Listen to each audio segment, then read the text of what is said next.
Verizon. So you got an awesome network. And when I switched, I got to choose the phone I wanted for free, not bragging. You're bragging. Oh, he's bragging. Who, me? Never. Oh, excuse me. Hello, Your Royal Highness, sir. Okay, that's a brag. Hey, Mom, I gotta call you back. Switch and choose the 5G phone you really want on us, like the incredible iPhone 14. On the network worth bragging about. Verizon. SEC football returns in prime time as we welcome you to Ben Hill Griffin Stadium and the Swamp. Billy Napier unofficially beginning year number 2 in Gainesville. Graham Mertz, Jack Miller, a little quarterback battle to talk about tonight. Cam Jackson in the house as well. Big number 99, and here come the Gators as we welcome you to the 2023 Orange and Blue Spring Football Game. What a time to be alive. So glad you could join us as college football returns, at least for the evening, alongside of the Florida Hall of Famer and SEC champion Chris Doering. I'm Roy Philpott. Pete Thamels on the sidelines tonight. We're happy to be here. We're jacked. We got college football tonight. We have college football, and we have under the lights, little excitement here in the Swamp. But if you're a Florida fan tonight, you're looking for a reason to be excited. After losing the last 3 ball games to end the season last year, any signs of life, any signs of hope would make you feel good right now. Absolutely. We're looking for hope. Hope springs eternal this time of year. The Gators a season ago, CD, 6-7, struggled at the end, as you mentioned, the loss to Oregon State. But there's some components coming back. There's some reason for optimism. There is reason for optimism. I mean, 6 wins, 7 losses. A couple of those could have gone your way. Yeah. You let a few get away. You also could have gone the other way and probably won 3 games. So the margin for victory is very small here in the SEC, as Billy Napier knows. But I think a year under their belt, the guys hearing the same language again is going to help them progress a little bit further than they were able to last year. And it was a top 12 recruiting class, signed a lot of newcomers. The quarterback battle we've talked a little bit about already, but the new faces on the staff and on the roster, as many as 27 early enrollees this year. Yeah, how about 3 coaching changes in your first year? Probably not something that Billy Napier thought he'd be dealing with after only 1 season in Gainesville. Austin Armstrong kind of headlines those to the new defensive coordinator, and you mentioned it. 27 early enrollees. Guys putting the orange and blue on for the first time tonight, running out into the Swamp. 17 of those guys, true freshmen, 10 through the transfer portal. So first look at what this team is going to look like heading into 2023. Well, you know him as the ESPN College Football Insider. Tonight, he is Mr. Sideline Reporter Pete Thamel with Billy Napier right now. Roy, thanks. Billy, tonight marks the unofficial start of year 2 for you in Gainesville. What are you expecting to see? Yeah, I mean, I think much improved football team. You know, we just want to get good work in, right? We want to get out of here healthy. Really proud of our staff and our players and the hard work they put in through the offseason. So tonight kind of culminates the first 3 phases, and you're really halfway in terms of getting ready for the season. All right, it's always all about the quarterback, especially here in the Swamp. Graham Mertz starts the first half with the 1s. Jack Miller starts the second half with the 2s. What specifically do you hope to see from those guys as they battle it out tonight? Yeah, you just want them to play clean football, operate within the system, let the game come to them, take what the defense gives them. Overall, just execute it at a really high level. So both have had great springs. Going to get an opportunity to work with both groups tonight, so it'll be really good. All right, 27 early enrollees for the Gators. Billy, last question. Anyone who may flash tonight, the Gator fans might want to see, any young guys who you're hoping to see pop? Well, that's why we're here to watch the game, right? So it's one thing to talk about it. It's another thing to do it here in this setting. So it's a great opportunity for those young guys to get some experience. We're certainly excited about that group as a whole. All right. Thanks, Billy. Ryan, Chris, back to you. All right, Pete. Great job, buddy. Excited to have you on the sidelines tonight. About the beard game for Coach Napier, I think it's as strong as any coach in college football. What guard do you think that is? That's just a one-shop guard, head, beard, close, man. mustache? Yeah, it's like the one, the half. I'm not really sure. I mentioned it to him yesterday. I think he takes pride in it. As a beard guy myself, I'm very appreciative of seeing that around the league. You know, he definitely rocks it pretty well, man. A lot of confidence in that guy, and that confidence kind of exudes onto the rest of the team, man. It's interesting to see how this team has kind of come together. He said he really likes this team an awful lot this year. Yeah, I think we do as well. Here's the rules tonight, and for the most part, it's typical of spring football. The punts is not going to be really a live rush. Same thing with the field goals. The black jersey players, namely the quarterbacks, yeah, you can't hit them. We understand that. And the clock will stop running, rather, with less than 4 to go in both halves. Trevor Etienne back deep to receive. This Adam Mahalik kick. And from the goal line, off and running in Gainesville. 7 in white. rushing ahead to the 20 and stopped right there. Did you have any spring game memories back in the day, CD? You know, I think a lot of people try to minimize what spring means these days, but for me, it was one of those opportunities to prove to the coaches that I was ready to take that step forward. Going from my redshirt freshman year into my sophomore year in '93, had a really good spring, finished it up with a bunch of catches here, and I think that was what demonstrated to Coach Spurrier. He wanted to know that guys were going to play the way that they were coached, and I felt like I did that in that spring game heading into the '93 season. Buddy, you're in postseason form right now. It puts a smile on my face. Here's our first look at Graham Mertz. 32 starts at Wisconsin. This guy's been around the block and now running an RPO-based system. It'll be different for him. I think it'll be different for him, but I think something that he's actually welcoming. You know, the offense was pretty bland there in Wisconsin. He gets a chance now to be in full control of this offense with a lot of options. Backside pressure. Mertz will sling it out to his running back, Montrell Johnson. Makes a nice move, and let's see where they whistle this back. It's back at a 25 where the sack should have been. There we go. The backside pressure was fast and furious. It was Caleb Banks. And I tell you what, Roy, that's one of the things I'm looking at a lot tonight. The offensive line, it was one of the strengths last year. Lost about 80% of its starts from the 2022 season. Got a couple pieces that are injured that may be starters, but right now, that's one of the things that was a strength last year that I'm a little concerned heading into this season. Well, you mentioned the injuries, and you see the touch or the hit that would have taken place. Waits has been out. Obviously, that's something for us to talk about. Xavier Henderson a catch. It'll be third down. Jalen Kimber the tackle. Give him a couple yards, maybe 4. Yeah, I think one of the things that you hope to see from both these quarterbacks, but particularly Graham Mertz, is being decisive, right? He's come in. The coaches have talked about how intelligent he is, how much he spent time in the playbook, 2-a-days from the time he got here until the point they started spring practice, and the guys say he knows this offense as well as anybody on the roster. Yeah, Coach Napier's quote really stood out to me. Mertz is living in a different world, is what he said, in terms of how quickly he picked this thing up.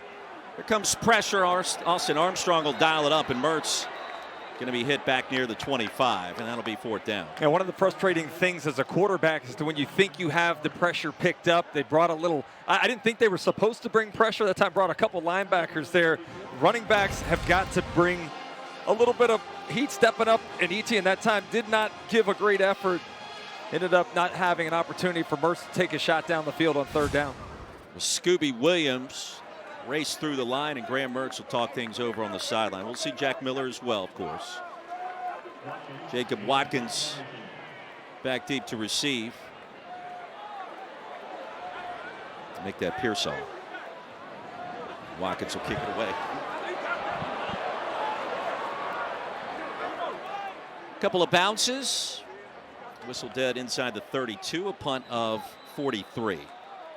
For Jacob Watkins.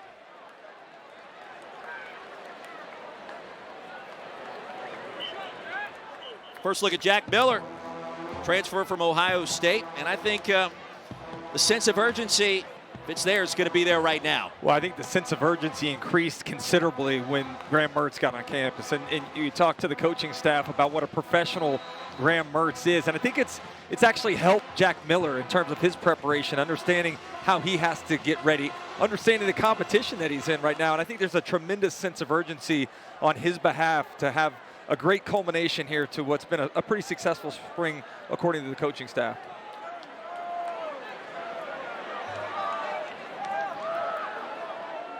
Miller, of course, we saw him extensively in the Vegas Bowl.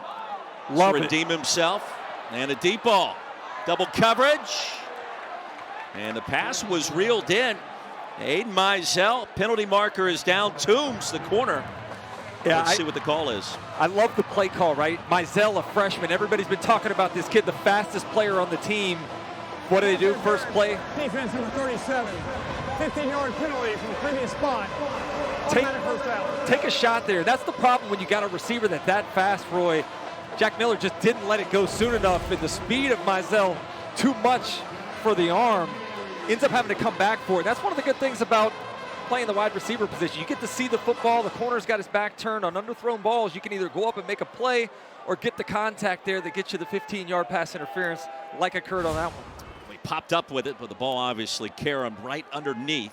15-yard pass interference penalty. The handoff, Trayon Webb, and we'll check in with Pete Thamel for more on Jack Miller. Well, all Florida fans know about Tim Tebow's promise, his famous speech in 2008 after the Ole Miss game. There's a Jack Miller promise to Tim Tebow that's less known. Tebow lived in the Princess Hotel a few years ago, and Jack Miller's dad is the general manager. And Tim and Jack hung out a lot when Jack was in junior high, and I asked him Tim's impact. He said, honestly, he taught me to eat clean. Tim Tebow promised Jack Miller $100 every year he didn't drink a soda. Jack Miller has not drank a soda since.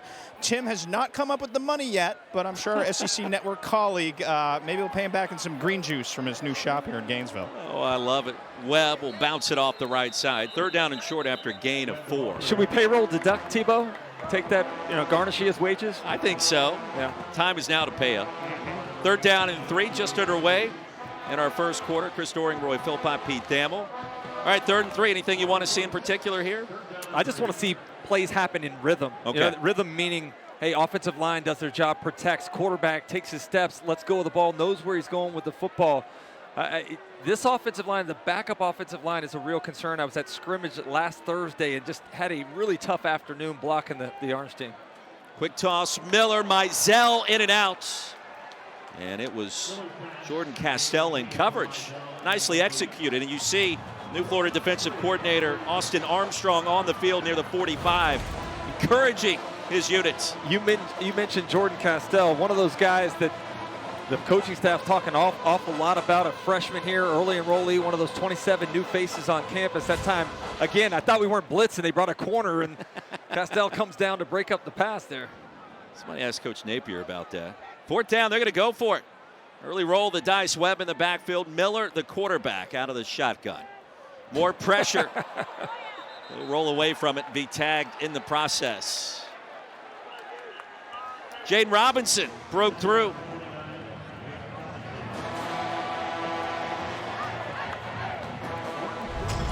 And we talked an awful lot about it, Roy. Not supposed to be blitzing, but it has been a blitz fest early on. The defense getting the best of it so far.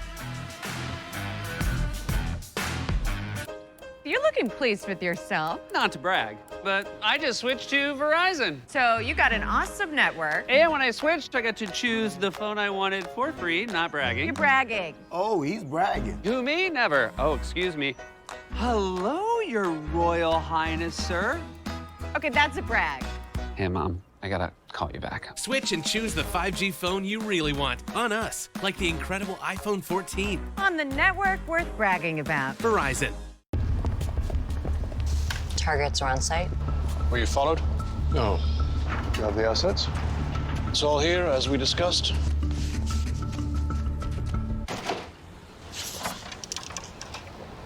I'm in position. Should we get some lunch? Sounds good. I'm famished. If you're an undercover agent, you need to be undercover. And if you want to save by bundling home and car insurance, you need Geico. We're out to get out of there. In pursuit. See how much you could save by bundling with Geico. Welcome back to the Swamp. Still scoreless. First quarter. Chris Doering, Roy Philpott, Pete Thamel on the sidelines. Our second look coming.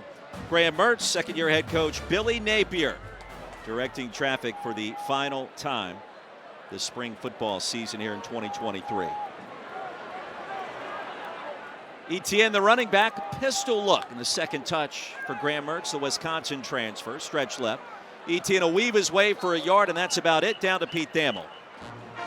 Well, gentlemen, Graham Mertz has new first-world problems here as Florida's quarterback. He joked with me this week that he has to deal with tan lines during spring football, which is not something he had to deal with in Wisconsin. But it's an interesting story of how he ended up here.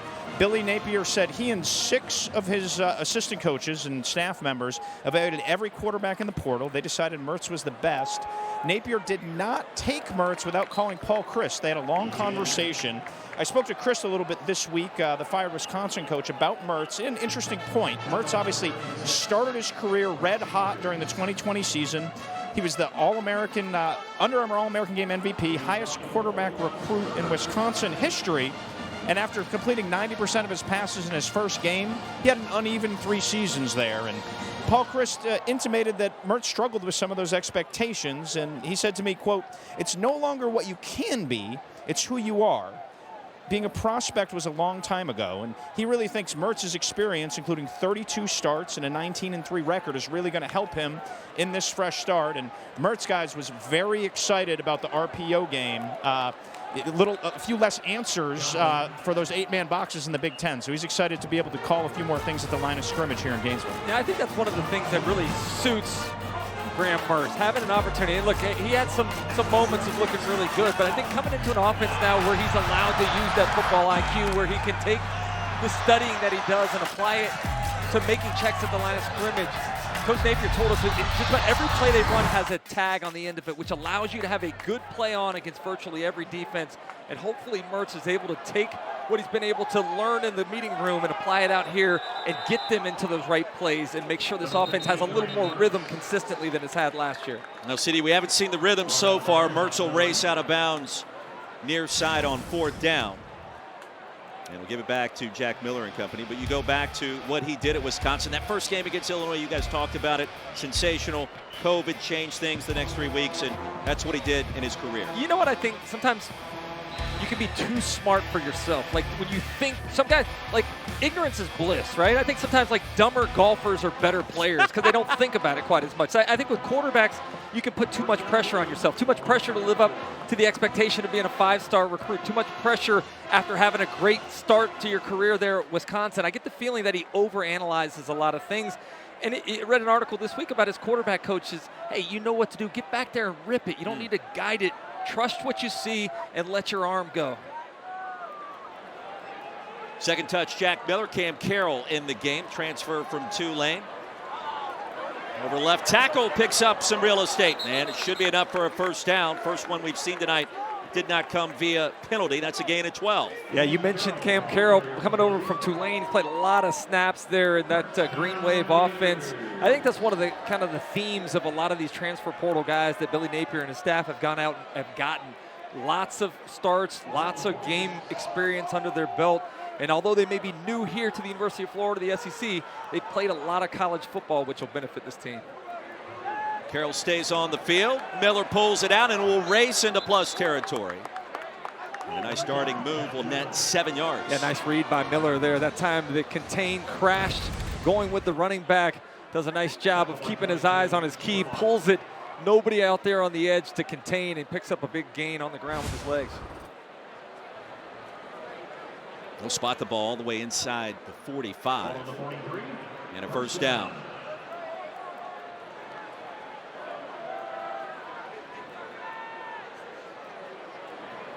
Now Miller, you go back to a season ago, the thumb injury set him back early. That was issue to overcome. Pressure again, that's been consistent tonight. He'll heave it out of bounds. Now on the attack, Bryce Thornton. Another one of those true freshmen that time. Again, you talked about the pressure has been the theme of the night. Very different game plan defensively than what we were expecting. Most of the time you come out here and watch one of these spring games that's set up for the offense to have success. But so far, both defenses bringing a lot of different pressures, trying to see if these offensive line and running backs understand where they're protected, where their blitz's responsibilities are, and they have failed big time on a lot of those tests so far tonight. Second down and 10, by the way. Bryce Thornton's dad played running back at Georgia back in the day. Love to see that if you're a Gator fan. We'll flip it out into the flats, and Scott Isaacs, the penalty marker down all the way inside the 20. We'll check the infraction with 6:07 to go in the first quarter. But the tight ends are a big part of this offense, primarily because of the success running the football. It's a run-first offense where you take advantage of that flow of the defense, try to use the play action, get outside. That time did a nice job of having Isaacs in the flat, taking the gain and distributing the football. Should be a defensive penalty, I think. Holding defense number 2. 10-yard penalty from the previous spot. Includes an automatic first down. Second first down we've seen due to penalty in the secondary. So, but Roy, the tight end position for the second year in a row, and there's the hold. Here's one thing to always remember. Defensive players, particularly secondary guys, are always going to try to cheat. They're going to try to grab the good guys with their hands. They're going to prevent the receivers from getting downfield. So that time obstructed the route, clear penalty. But the tight end position, as I was talking about, just decimated with injuries again this year. Odom, Zanders, your leading receiver last year, Zipper at that position, all out. So some young guys getting an opportunity here in spring and tonight, specifically in the orange blue game. Cam Carroll bottled up right near the line of scrimmage. No gain on the play. It was Kelby Collins. By the way, the holding penalty on Jakeem Jackson, who we've been told this past week has got a real chance to be that fourth cornerback. Another one of those freshman players. 2nd and 10. So look at Jackson. 4-star prospect. Chose the Gators over the Dogs. Florida State, Miami. It's turned out to be a picture-perfect night in Gainesville. We were worried about rain earlier in the week. The crowd has showed up. That's great to see. Backside pressure, and Miller got rid of it. Quick strike out of bounds. 7-yard gain. Zach Sedaros. Good job by Miller that time, knowing the pressure's coming unblocked off his backside. Puts his foot in the ground and delivers a strike there to move the chains. Actually, 3rd down here, I'm sorry. We've seen Mizell be a big-time target so far. Clearly, they want to see what he's able to do in the spotlight. I think the two things that have been the theme for upgrading this team is speed, which Mizell has plenty of, and size. You know, particularly on the offensive and defensive lines, trying to bring in some of those difference makers. We know it's a line of scrimmage league, and this team has been deficient, particularly on the defensive side of those game-changing linemen that Florida has been known for in the past. Decades and decades of history of defensive linemen that just have not ended up at the University of Florida the last couple of years. And I think the whole defense has suffered because of the inability for that front four to be able to create pressure, to be able to disrupt in the run game. They've got to find some big guys that can start to do that and take the pressure off the back end. Saw Coach Armstrong. Miller, the snap came low, could not catch it cleanly. He will dive on it at the 31, and on 4th down, he'll turn it over on downs. Roderick Kearney broke through the line, more pressure. Otherwise, a good drive for Miller, I thought, in a number of ways. Yeah, he made some good decisions, both on the read option game and throwing the football. Just another one of those mistakes. And you look at Austin Armstrong, the first-year defensive coordinator. This is a guy, 29 years old, but you can tell, you know, when you're around guys, you know, just have that it factor. You get the feeling and listening to him, where he's come from. He's been at Alabama most recently, spent time at Georgia, been around these guys like Dan Lanning, Glenn Schumann. So from a real good tree of defensive minds, and fits perfectly into what this defense wants to be here. Same language that Patrick Toney used last year. Keeping that consistent is, I think, a real important thing for this defense to take the next step forward. 4-man front, Etienne, the running back. Mertz rips it away, wide open, incomplete. And it was Henderson that broke free. Nobody behind him. It'll be 2nd and 10. That's one of those throws you got to make right there. You got a receiver running wide open, watch the hard play fake.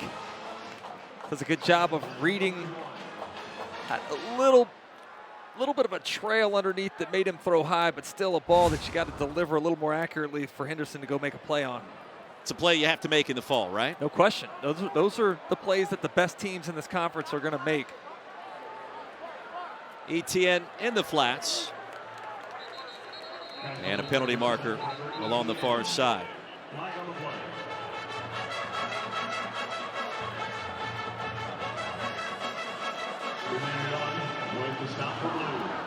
Monmielen with the tackle.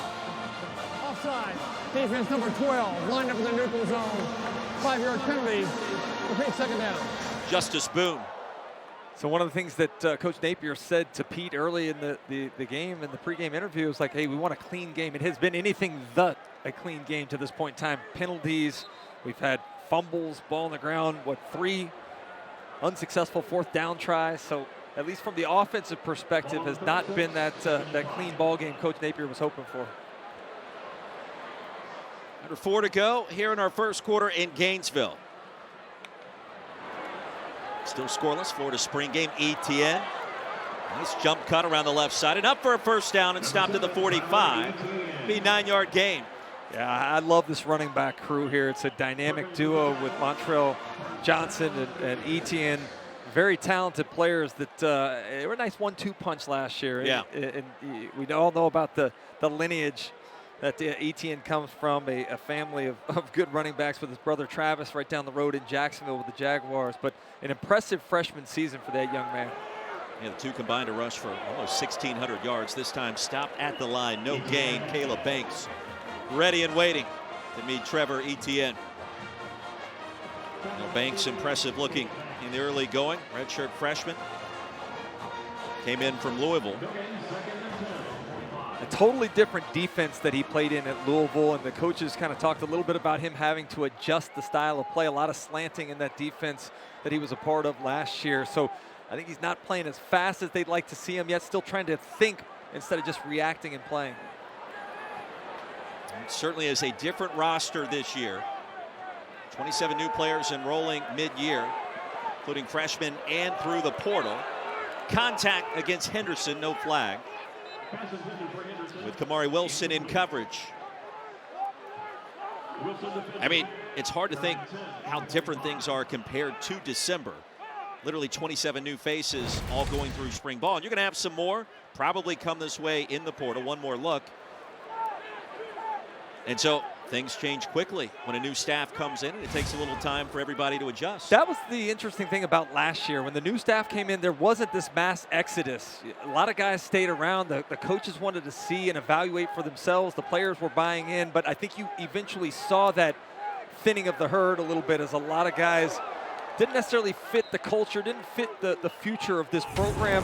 They started all over just about, as you mentioned, 27 new faces here just for spring as early enrollees, but it also happened on the coaching staff as well. Patrick Toney went to the NFL along with William Piegler, both went to the Cardinals. Austin Armstrong comes in. One of the guys I'm really excited about being back is Billy Gonzalez. Big deal, right? Billy Gonzalez is one of my favorite coaches that's been around this Florida program. It's his third stint here. You look at the names that he's put into the NFL, Dallas Baker, Percy Harvin, Riley Cooper, those players in his first stint. And then he comes back and puts Kadarius Toney, Van Jefferson, Freddie Swain, Tyree Cleveland. So the guy knows how to coach the position. He played it in college, and I love the technician that he is in terms of teaching the details and focusing on the little things of playing the receiver spot. Henderson grabs the Watkins punt after a 35-yard effort. And we mentioned Austin Armstrong comes in, not even 30 years old. And Pete Thamel, this is a guy that brings a ton of energy to the equation, right? For us in our production meeting, Austin Armstrong was a human can of Red Bull, and it's a long time coming for Austin being at the Swamp, even though he's 29. When he was in third grade at Sumter Academy in York, Alabama, on career day, he came dressed as Steve Spurrier. He had a blue visor, orange polo, khaki pants, and of course a headset. And his mother, his late mother who passed away in September, adored Steve Spurrier, and he grew up loving the Swamp, even though he was in Alabama. So he graduates from college. He went to a small school, Huntington College. In 2016, he was unemployed, driving around the state of Alabama, handing out resumes. He ends up starting as a GA at West Georgia. He made $287 a month, and his office was a closet. It was an actual closet where they threw his desk in. So from 2016, working in a closet at West Georgia to calling defense in the Swamp, it's been a fast rise for Austin Armstrong, and you could tell how fired up he was to be there. Pete, thank you. Should be the end of the quarter. They will run one more play, and Webb, legs churning along the left side. A nice gain to close things out at the end of the first quarter, just shy of first down yardage. Well, we are still scoreless. The second quarter to come. Jack Miller on the field. Third down and short when we return. Not to brag, but I just switched to Verizon. Wow. And I got to choose the phone I wanted for free. Not that you're bragging. Switch and choose the 5G phone you really want on us, like the incredible iPhone 14. On the network worth bragging about. Verizon. I'm gonna pull over and stretch my legs. I think he was supposed to keep left there. What is this place? The other side of the rest stop. Bundles as far as the eye can see. If you're looking for a first mate, I know a guy. Me, I'm the guy. Is this Oak? 4 types of jerky. This is where I live now. You could save a ton with Progressive by bundling your boat or RV with your home and auto. Hey guys, free bags! They're just giving them away. Start of the second quarter, back at the Swamp. Chris Doering, Roy Philpott, Pete Thamel. Scoreless, 2023 Orange and Blue spring game. Jack Miller on the field. They did give him a first down on that last run. The defense has been the story so far as Webb goes through the A-gap. Yeah, the defense has definitely dominated so far. No conversions on 3rd or 4th down. 0 of 8 combined for both offenses. Again, did not expect to see blitzes, but that has been the play that has been dialed up quite a bit by You're both up in play arms callers. on that, too. Well, especially because these games are supposed to be for the offense to look good. I mean, nobody came out here to watch a 0-0 first quarter, did they? I don't think so. I work with a lot of quarterbacks and offensive players, and you fit in right in with all of those people with that statement, and I'm right there with you. It's what sells tickets, right? The offense. Especially the spring game. Right. Inside give. Powerful finish. Across the 35. You know, Jack Miller's waited for his time, and he's backed up some big-time quarterbacks through the years. Yeah, sometimes you wonder, like, why you haven't seen the field, and then you look at these guys. Stroud about to be a top 5 pick. Fields was a top 5 pick. Anthony Richardson about to be a top 5 pick. So he's been around some big-time players. Looks like he's found a spot to eventually get an opportunity, whether it's this year or next year. But the competition is not quite as fierce as it's been, I think, in the last couple years for him at Ohio State and here in Florida last year. 3rd down and 1. Webb will penetrate the line. He'll pick up the first down, stopped at the 43.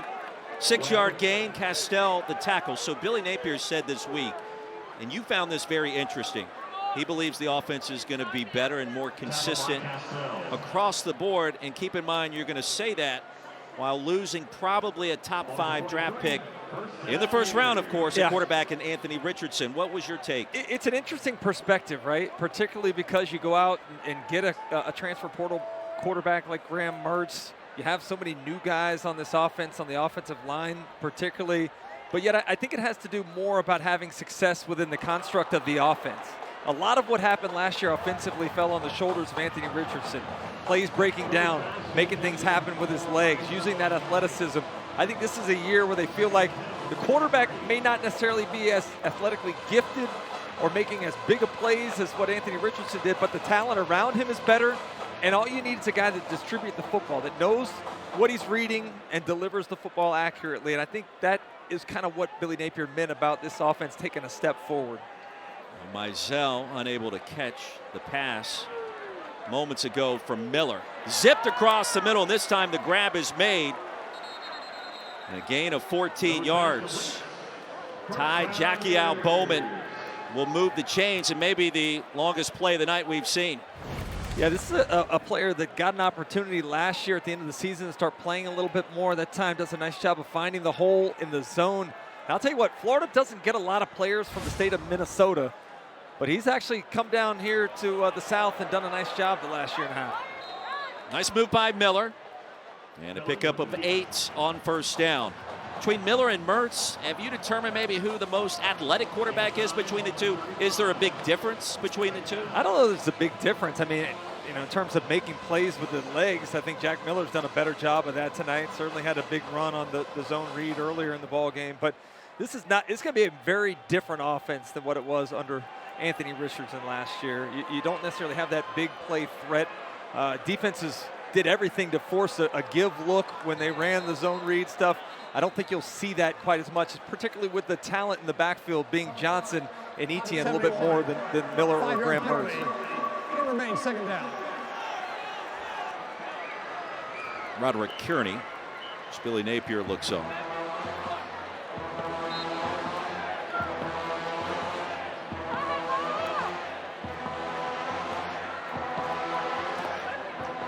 A lot of conversation over the course of the past couple of weeks in the SEC about spring games maybe picking up opponents at some time in the future, and a lot of coaches have been in favor of that. Billy Napier has spoken about it. I'm in favor of it. I think it's a tremendous idea, an opportunity to really test your guys and put them in a game situation. These styles of inter-squad games has gotten a little stale. Let's sell some tickets. Let's get the TV excited about somebody else coming in and having a real ball game in the future. You're looking pleased with yourself. Not to brag, but I just switched to Verizon. So you got an awesome network. And when I switched, I got to choose the phone I wanted for free, not bragging. You're bragging. Oh, he's bragging. Who, me? Never. Oh, excuse me. Hello, Your Royal Highness, sir. Okay, that's a brag. Hey, Mom, I got a call you back. Switch and choose the 5G phone you really want on us, like the incredible iPhone 14. On the network worth bragging about. Verizon. It was me the whole time.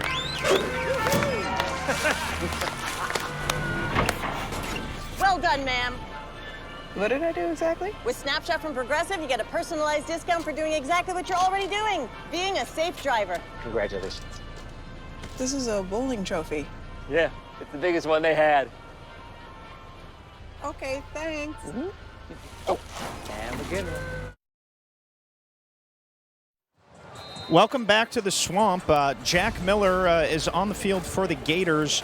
He was obviously the starter in the bowl game. That was his first career start in the Las Vegas Bowl. The Gators barely scored a point. They needed a field goal as time expired to extend a streak of 30 years of scoring in every single game. Miller said that really has motivated him this offseason. The Gators were down about 25 players in that game and really played undermanned. And Miller said that frustration has really motivated him this offseason. Obviously, as he enters his 4th year of college with just one start, he said this spring and this battle with Mertz is the most pivotal of his entire career. The interesting part of Miller and what he's looking at this spring is he said he's so comfortable with the offense and so familiar with the offense, he's really spent the spring focusing on opposing defenses and beating them as opposed to where his own guys are. And we've seen at times some comfort tonight. That obviously wasn't comfortable with the snap flying over his head and him throwing the ball to me here in the first row. So back up to you guys. Well done. I will say, though, that was a heads-up play by Miller. Kept his head about him, scooped the ball, and knew enough to throw the ball out of bounds to avoid any sort of intentional grounding penalty. But that's the second or third bad snap we've seen so far tonight. Just has not been as clean offensively as the freshman making an errant snap there to Jack Miller. But I'll say this, Roy. I think just to expound on what Pete said, a lot of Gator fans judging Jack Miller on his ability based upon what they saw from him out there in the Las Vegas Bowl, which I think is completely unfair. First start, guy coming off, nice little run there. Talk to me, Cam Carroll. But coming off that thumb injury that kept him out of a lot of the practice last year, was unavailable for the majority of the season, gets thrust into that start with so many other players opting out. As you see, Carroll, nice job on the outside zone, and a little hurdle there for the transfer. That reminded me a little bit of Anthony Richardson in that first start a couple years back. Yeah.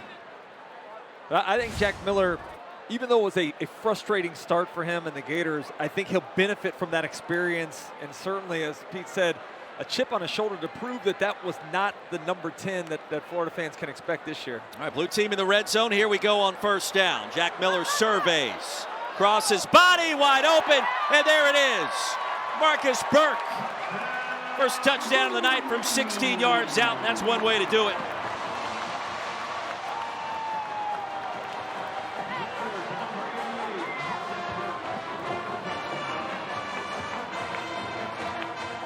And one of the tough things to do for a defense is when a quarterback breaks contain. I love quarterbacks that scramble to let receivers uncover. That time, defensive back Jordan Castile having to try to cover for a long period of time. The receiver Burke coming across the back line finds an opening, and Miller locating him and delivering it for the touchdown. 4 catches a season ago for just 30 yards. And Mahalik on the point after. All right, so we got some scoring. That drive went 12 plays, 82 yards, just under 4.5 minutes. So good rhythm that time, CD. That's what you were looking for in Marcus Burke. Trinity High School getting it done, and a nice throw, extending the play by one Jack Miller. Yeah, again, look at Burke coming across the field. Little corner post, wide open at first, but the extension of the play by Jack Miller allowing his receiver to find the soft spot in the back end for the touchdown. All right, scoring beginning here at the Florida Spring Game. Jack Miller directing traffic now on the sidelines, and up to this point in time, he has appeared to be the more consistent quarterback. Still with a lot of football left to be played, and Mertz has gotten the majority of the reps, I guess, prior to that last drive. Yeah, interestingly enough, Jack Miller has done it with the twos here. Right. Best offensive drive of the night there, 12 plays, ending in a touchdown. he will get a chance to run with the ones to start the third quarter, going to get that opportunity. So we'll see how this quarterback battle continues to progress. We do expect at some point in time, as you see Etienne bounce outside there, we expect to see Max Brown get an opportunity to get a series in both the first and second half too. A very athletic third string guy that also plays a little baseball for Sully here. Important to point out what you just mentioned, which I don't know that we emphasized that early on enough. Mertz with the first team first half, and in the second it will be Jack Miller, so he'll get a chance with perhaps a little bit more explosiveness at his disposal to start our third quarter coming up just moments from now. All right, so Graham Mertz, what would you like to see on this drive with Graham? Well, I'd like to see the defense chill a little bit. Let the offense have an opportunity. I didn't see as many blitzes on that last possession for the blue team, so maybe that's the directive of the second quarter here. But I do, again, want to go back, see a little bit more rhythm, find receivers in the right spot at the right time. Quarterbacks having an opportunity to throw. It's been a very run-heavy play calling for the Orange team to this point. Yeah, 59 rush yards on that last scoring drive. A 3-yard gain here by Johnson with a tackle by James. Hey, that's a name right there that a lot of Gator fans are really excited about. Shamar James showed up last year in fall camp, got here in the summertime, didn't have a chance to necessarily go through the spring and learn all of the defense at that time. Still started 4 games, played almost 400 snaps last year. This guy moving into a little bit more of a leadership role with Amari Burney and Ventrell Miller moving on to the next level. Johnson keeps the play going. Montrell Johnson into plus territory, ushered out near the 40. And a gain of 27. So the ground game, a little ground and pound, started to go down. Yeah, I mean, I think that's when you have those backs at your disposal with Johnson and Etienne, you're going to feed those guys. It's going to be kind of the flavor of the offense this year in general for Florida. And I think it's such an interesting run game that Billy Napier and the staff utilizes, puts the onus on that offensive line. They answered the bell last year. Tonight so far had a couple big runs, and that's with an offensive line that's depleted a little bit. Graham Mertz through his progressions has his man, Caleb Douglas, and still on his feet, pounded down near the 15. Ball comes out. Well, Douglas into the open field. The ball did pop out late. And in fact, he did turn it over. Yeah, so you finally get something going through the air. Nice job, as you said, of Mertz going through his progressions. Finds Caleb Douglas. He's got to secure the football a little bit more as he's going down. Doesn't take a huge hit. Ball comes out, turns a scoring opportunity into a turnover. And that was your guy, Shamar James, with the recovery. Again, we saw him make a play around the line of scrimmage. That time, 30 yards down the field. That's the kind of energy that he brings to this defense. And a guy that really is going to be counted on significantly, taking that next step from being a freshman last year to his second year within the defense. Still just 18 years old, Roy. He's young. Yep. New quarterback is Max Brown. We knew he would get at least one touch in the first half, one coming in the second. Athletic, redshirt freshman out of Tulsa, Oklahoma, and Lincoln High School. And let's see what 17 brings to the table. 4-man front, inside give. And Webb get to the 14, just a gain of 2. The stop by Will Norman. Yeah, Billy Napier very complimentary of Max Brown. Said he's still young, needs to develop, but shows flashes. Gives you a little potential of what he has to grow into. Right now just needs a little bit more experience and needs those repetitions that he's getting this spring. But a guy that you feel like you're starting to build some depth at the quarterback position, something you didn't have last year, particularly with Jack Miller going out. It was Anthony Richardson and then a big gap behind him. That's why you saw the play calling conservative sometimes. Didn't necessarily put Anthony Richardson in harm's way a lot. And I think that limited what they were able to do offensively from a play calling standpoint. Webb for 2, it's 3rd down. Spurlock brought him down, 3rd and 6. Spurlock, one of that a trio of transfer portal guys at the linebacker position, was at Michigan, had a relationship with Billy Napier dating back to his days at Louisiana, but just a year in Ann Arbor before deciding to come down here to Gainesville. Pick up the pressure, this ball going long and incomplete. Andy Jean was open for a minute, and Max Brown overshot him. Jaden Hill in coverage, 3 and out. Yeah, it's one you got to kind of put on him. Jaden Hill coming over from the safety position. Had the receiver, Gene, open for a minute, but high straight ball instead of as much air that he put under it would have been a preferable throw for the quarterback. Crawshaw come in to punt it away to Ricky Pearsall. We haven't really mentioned tonight, and his return is a big deal, one in white. Yeah, huge return for Florida. And he's one of the, you look at the roster, right, and so many new faces going into the portal. You know what? I trust Billy Napier when it comes to portal guys, the evaluation of the talent of those guys. Ricky Pearsall won last year. Osiris Torrance, Montrell Johnson, new faces that came in were big-time contributors, and it's a huge get to get number one back, as you mentioned.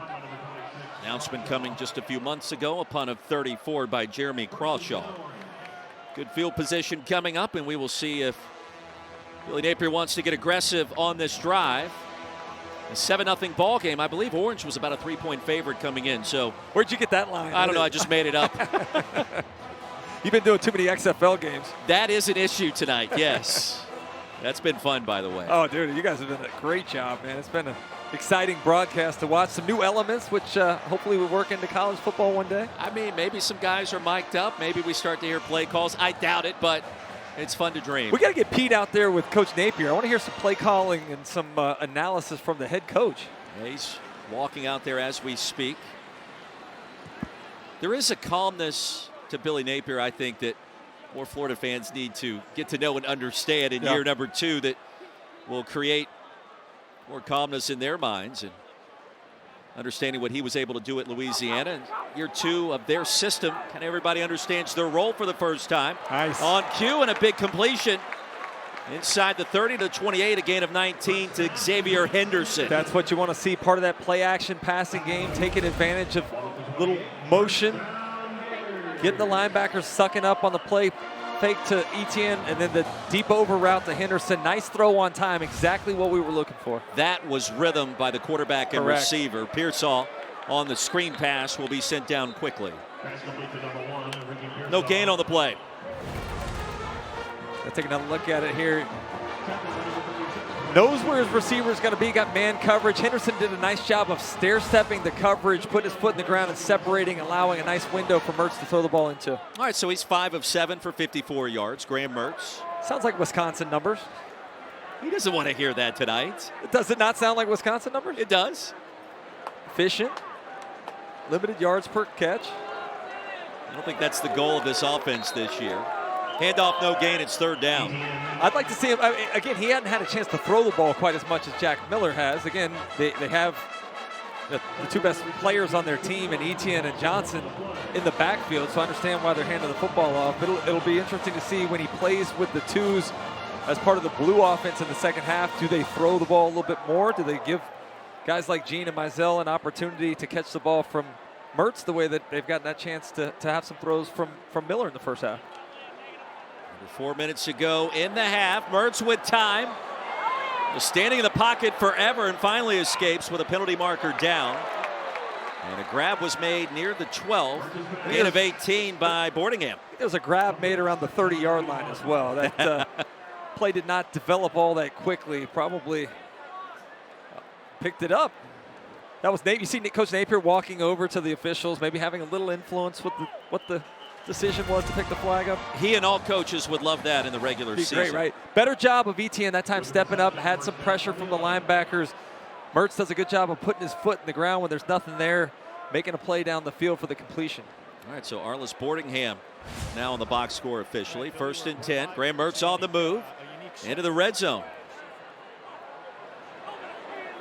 And Etienne get down to the 6. Down to Pete Thamel. What you got, Pete? Here with Billy Napier as we go to 2nd and 5 on the goal line. Billy, Graham's maybe struggled to find some rhythm and has started to find it this half. What have you seen from him so far? Yeah, early, just some really dirty pockets, right? Defensive front did a nice job winning some individual matchups, some pressure.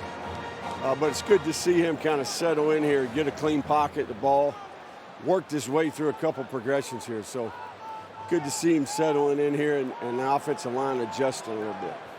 All right, now usually call the plays. What should we see here? It's third and goal in the 5. 4-point play in the game, right? So got an opportunity here defensively to get off the field. You can work the front line of the end zone or the back line of the end zone, right? So we'll see what the defense goes with here. You're obviously letting your assistants call the game. Did you give them any like tenets, like be aggressive, hold back? What were some of the guidelines you gave them? Yeah, I mean, I think we keep it relatively simple, right? But overall, it's a great opportunity for them. You know.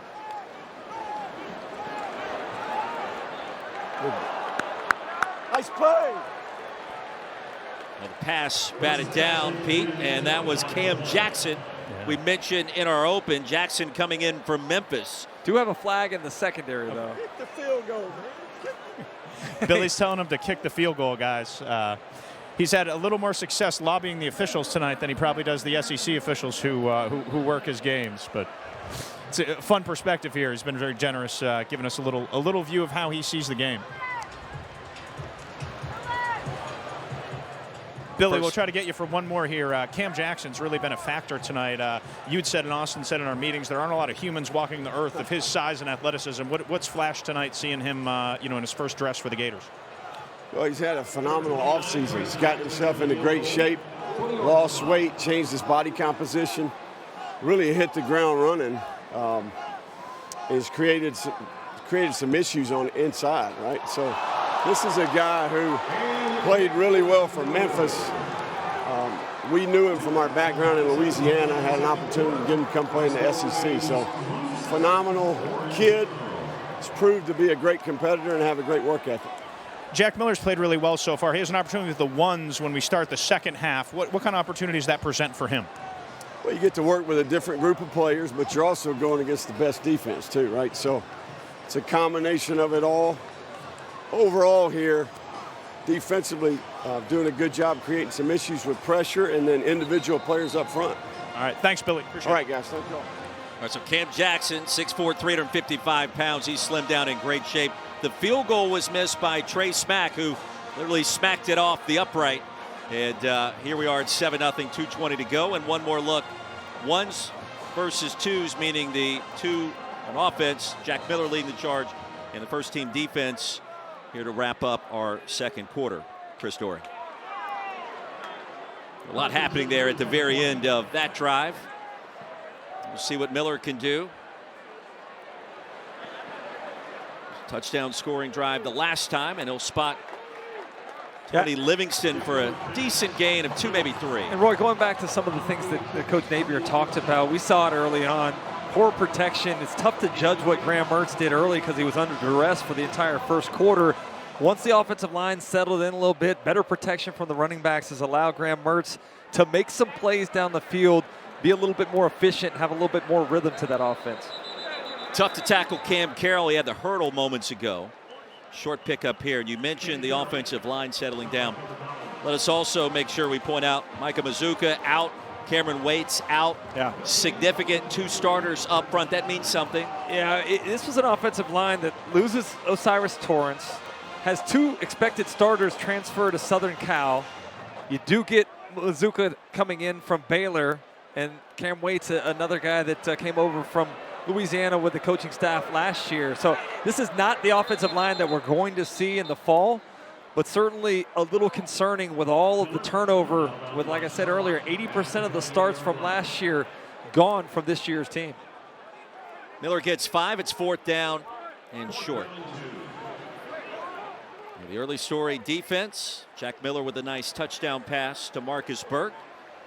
So here's one of those situations. We get an opportunity. I love an opportunity to see how a quarterback operates in the 2-minute drill, right? Graham Mertz going to get an opportunity with that one offense to see what he can do at the line of scrimmage, make plays, move the ball efficiently down the field, and hopefully get his team into scoring range before the end of the half. Henderson back deep to receive. Crawshaw punt. And a wobbler will take a bounce.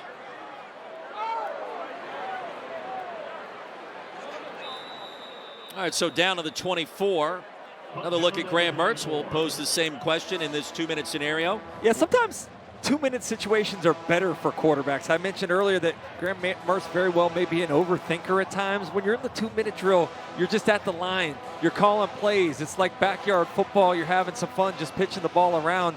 Let's see how he operates here with a little less restriction at the line of scrimmage. Mertz 6 of 10 for 72, 108 to work with, and we assume several timeouts that are valid.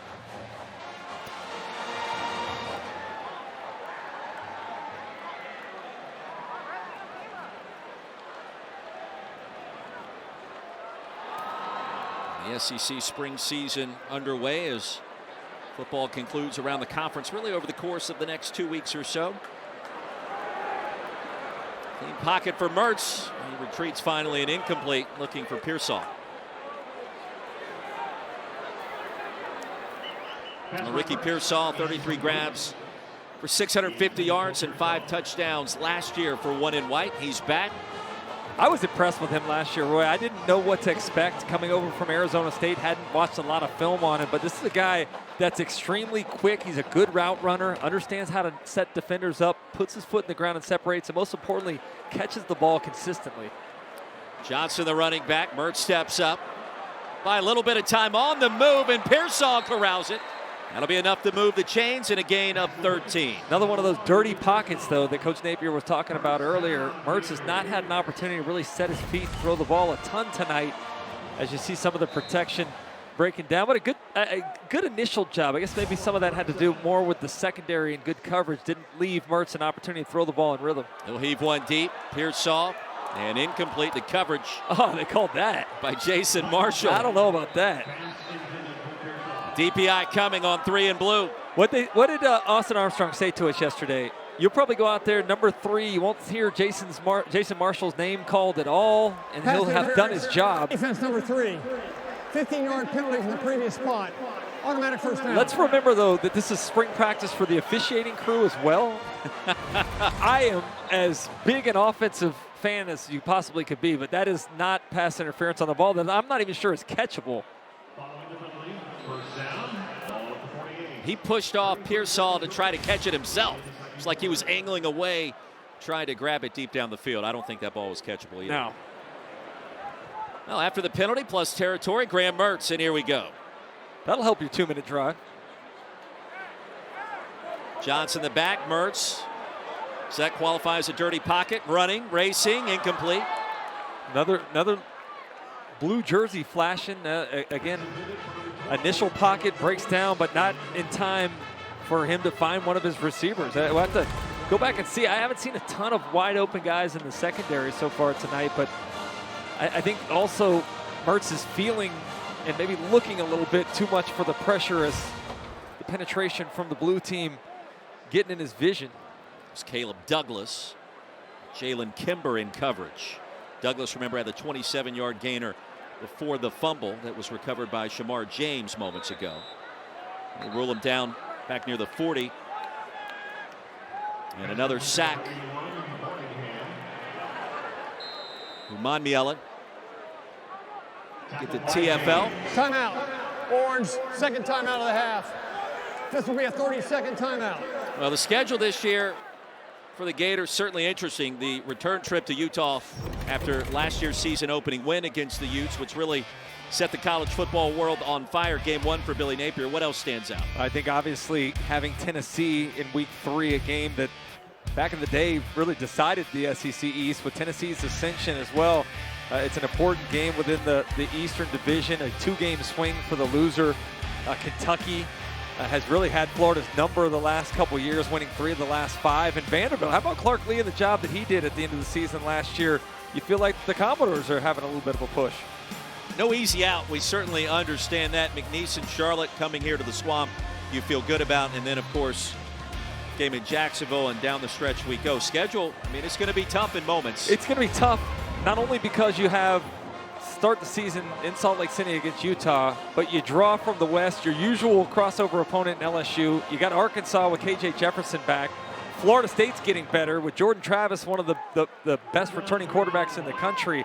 This is a roster that does not necessarily provide a lot of hope for winning more than 6 ball games like he did last year. Deep ball. Pearsall rises up and grabs it. Stopped inside the 20. And that's going to be a big gainer of 41. Longest play from scrimmage tonight. Yeah, it looked like the corner was expecting a little safety help. He was playing a little cloud coverage there, forced the outside release, but the safety never came over. And good job by Mertz recognizing the hole shot, delivering the ball on time. All right, you got 4 seconds left here. What are you thinking if you're Billy Napier? Kick a field goal, man. Yeah. Let's get some points. Let's leave the first half a little momentum if you're the Orange squad. And Billy Napier already said last time down here, he was yelling at the sideline over there to kick the field goal. So I imagine we'll probably see a field goal attempt. Well, that was Trey Smack that missed that first field goal. It was interesting, too, at the end of that sequence, coming off the field was Graham Mertz, and it was Austin Armstrong that came over to talk to him. It almost seemed like he was trying to encourage him right before what we expect to be a chip shot field goal attempt. You know, I put 21 seconds on the game clock. Yeah, that'll help 21. make the decision a little easier here, getting that more time to run a few more plays before the end of the half. But I get the feeling that there's a lot of interconnectedness within this team. Okay. And Coach Napier mentioned how much he likes the team. They do a lot of different leadership groups and exposure where offensive players are with defensive coaches and vice versa. So this is not, a one unit on one side, one unit on the other. These guys know each other well. They know the coaching staff well, and that's why I think you see a guy like Austin Armstrong coming over and encouraging the young quarterback from Wisconsin. Shamar James perhaps with a good laugh about now what appears to be 17 more seconds added. And time here for the Orange, trying to tie things up right before half. Montrell Johnson in the backfield. He will flank Graham Mertz. Productive start for Graham. First 2 quarters. You know what you're seeing a lot here is Mertz not necessarily having pressure from the blue team, but you're seeing a lot of penetration where the offensive line is getting pushed right back into his face, and I think it's affecting his comfort there. Doesn't have a real clean pocket. Take a look on the left side of your screen. Is tremendous push right there by by Cam Jackson, getting that pressure that may not get home for the sack, but can affect the quarterback and his follow through and just comfort throwing the football. It's Khalil Jackson that caught the 8-yard pass. 16 seconds remaining in the first half. Off the back foot, that's a touchdown. Jackson 2 for 2. Picked up 8, that time scored 6. You know how you get the defense to stop blitzing? Beat them. That time brought some safety blitz from the secondary. Mertz saw it, made a pay with the quick throw to Jackson. Son of my former teammate. Let's take a look at Khalil Jackson on the right, puts his foot in the ground. Mertz knowing the empty spots there, vacated by the safety coming on the blitz. 2 straight catches for Jackson. Former quarterback here out of Gainesville, son of my teammate, as I mentioned, Willie Jackson, a guy that I played with not only at Florida, but at PK Young. His uncle, Terry Jackson, another great Florida player. And his grandfather, Willie Sr., Yep. among the first black scholarship That's players right. to play at Florida. How about Mertz on that drive, CD? 4 of 6, 71 yards, and the touchdown. Going back to what we said, sometimes the 2-minute drill allows you to just read and throw and not think too much. Made some nice, accurate throws, a couple of them to Jackson at the end, ending in the touchdown, and a little momentum for that squad heading into the locker room. You feel much better about the offense towards the end of the second quarter and kind of both sides finding a groove. But to their credit, it's not like they just decided to play vanilla straight cover 3. They still are bringing guys from all over. Mertz recognizing it, being on the same page with his receiver, throwing the football in the right spot, guys making plays, catching it, and finishing.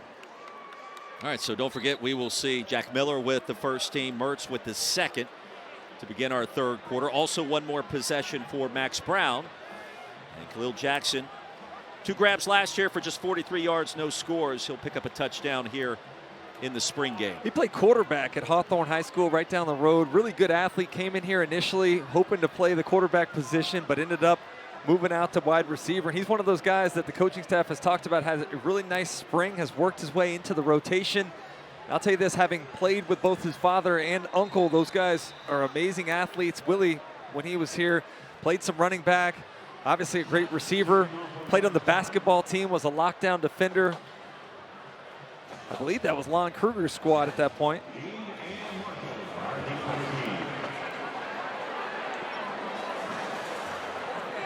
Andy Jean with a path and a lane. And a cut. Brought down near the 25. Six in blue's got a little jets to him. Yeah, in comparison to Mizell, not quite as fast, but you listen to Ricky Pearsall talk about Jean. Said he came in really polished, a guy that clearly has had a lot of coaching at the high school level. A little ball flip. A little tough on the receiving team when they think that the ball's out of the back of the end zone there. All of a sudden the return guy ends up with a flip from the coach. Well, Gene, you mentioned freshman from Miami, Northwestern High School. Chose the Gators over Bama, Georgia, Florida State, others. And recruiting certainly trending in the right direction there. Top 11 recruiting class. Cam Carroll, the running back here, at just 9 seconds remaining in our first half. Billy Napier up close and personal with his quarterback.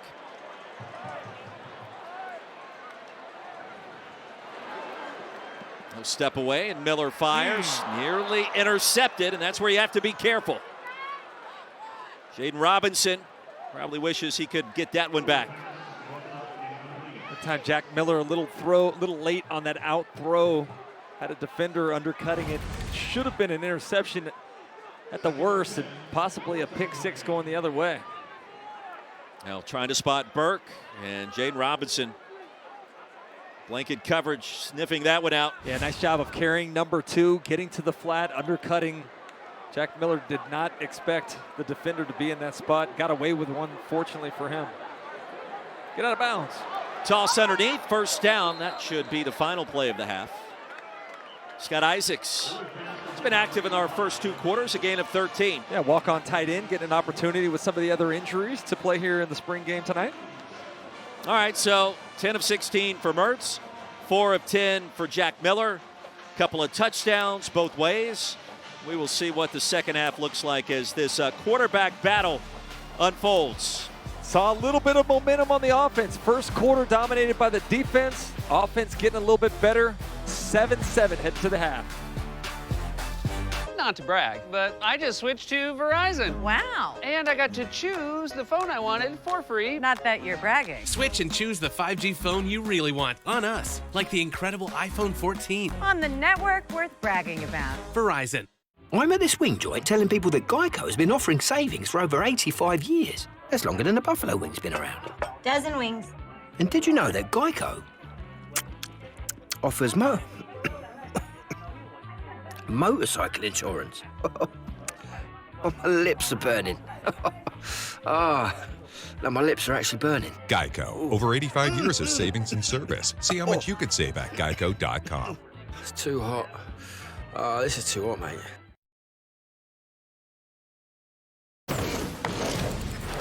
What is up, y'all? Welcome to SEC Halftime Report. I am Peter Burns. So glad that we got football back. Well, I guess it's always football season here at the SEC Network. And, of course, there's going to be a whole heck of a lot of storylines coming into next year because let's start talking about who is going to win the Natty. You start looking at these numbers, not a monster shock, right? As you look at Georgia, favorite to win its 3rd straight title, according to Caesar Sportsbook. No team has won 3 straight Natties since the AP poll debuted back in 1936. Of course, Alabama, LSU, and Tennessee are also among the dozen teams with the best chance to win it.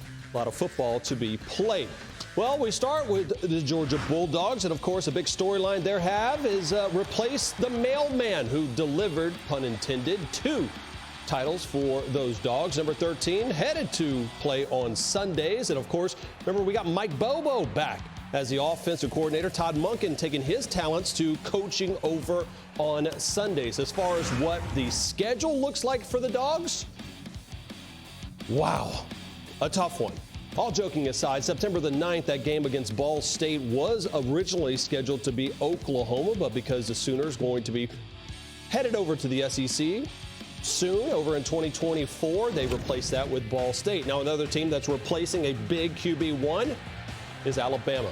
The Crimson Tide replacing number 9, arguably going to be going as number 1 or number 2 in the NFL draft. I'd like to see him go to the Carolina Panthers, but that is just me. Of course, a lot of changes down in Tuscaloosa as well. As far as for the Tide, they're plus 500 to win the national title coming up next year. You see that game, the return. They will have the Texas Longhorns. Will we see Arch Manning? Will we see Quinn Ewers in week 2? That's going to be a monster game over in Tuscaloosa. Of course, ending the season as they always do in the Iron Bowl. All right. Well, Hendon Hooker might be one of the more intriguing draft prospects. Of course, an unbelievable season. The 2022 SEC Offensive Player of the Year, and Josh Heupel had that offense rolling, but gone are Jalen Hyatt and a bunch of other playmakers for him.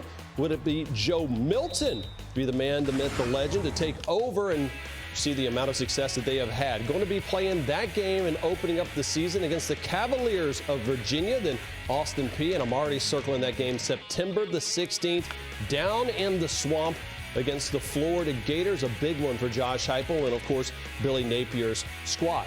It was a big season, of course, for the LSU Tigers. In their first year, Brian Kelly brought his brand new squad over to Atlanta, to go face the Georgia Bulldogs. The question is, what can they do when they return Jaden Daniels, Harold Perkins, and a slew of other offensive stars? Let's go ahead and take a look at the Tigers' schedule. Remember, that was arguably the game of the year. Right off the bat, LSU versus Florida State in New Orleans. Now it's a return game, kinda, as it'll be a neutral site game played in Orlando. Now, Brian Kelly, one of 12 coaches from this conference, returning to his team. A couple of new faces, kinda, to this conference as far as head coaching positions. And one of them, of course, is Auburn head coach Hugh Freeze. Remember, the former head coach over at Ole Miss, and then Liberty is now down on the Plains, and Zach Arnett, of course, taking over for the legend Mike Leach. Of course, he will be entering his first official full season as the head coach of those Bulldogs. How about this, which is just crazy? 10 of the 14 SEC schools have a new OC this season. Of course, some big name additions. Bobby Petrino to A&M, Tommy Rees from Notre Dame to Alabama, and welcome back Liam Cohen back to Lexington after 1 year with the Rams. Less turnover on the defensive side, highlighted by Kevin Steele returning to the SEC at Alabama, where Pete Golden left for Ole Miss. All right, a ton of different storylines. So, Paul Feinbaum, what's your top one? I'm watching College Station again. Last year, all eyes were on Jimbo Fisher. All eyes again for different reasons, but the biggest reason is Bobby Petrino. I know so much has been made out of Petrino coming back to the SEC, but I think it's the biggest story of the spring. And frankly, I think it's going to work. I think way too much was made out of the press conference a couple of weeks ago. And when Jimbo acted like he hadn't heard the questions before, he knew exactly what he was doing. I also think A&M is going to be much better this year. They have a quarterback that I think Jimbo Fisher and Bobby Petrino, I've got to get used to saying that, will trust. And they also have, I think, the toughest game of the year at home. Remember 2 years ago when they beat Alabama. Could they do it again? Maybe. I think A&M is set up for a good run a year after one of the worst disasters we've ever seen. But I'll be watching Bobby Petrino and Jimbo Fisher and see how the Aggies work out.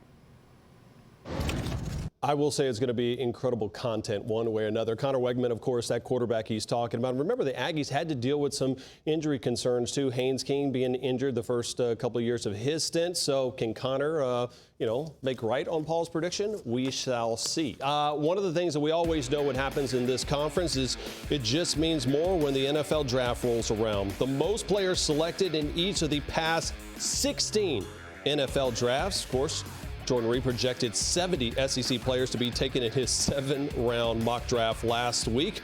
Last season, SEC had 65 players that go and get drafted, play on Sundays, matching the most for any conference in the common draft era.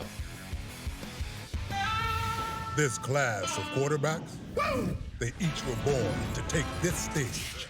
Only question is, which team believes enough to take them? The NFL Draft begins April 27th on ESPN and ABC.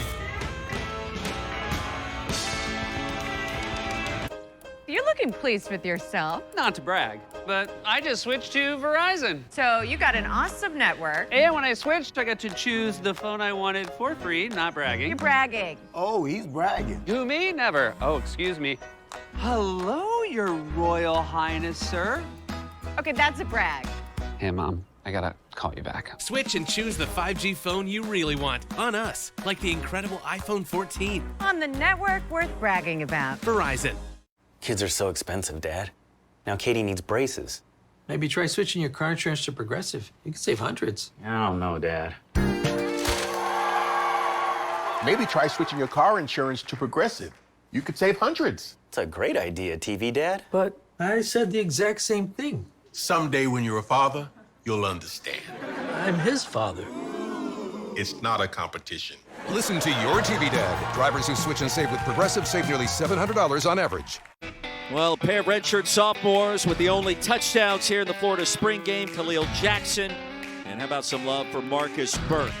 Miller and Mertz getting it done. Start of our second half coming up moments from now.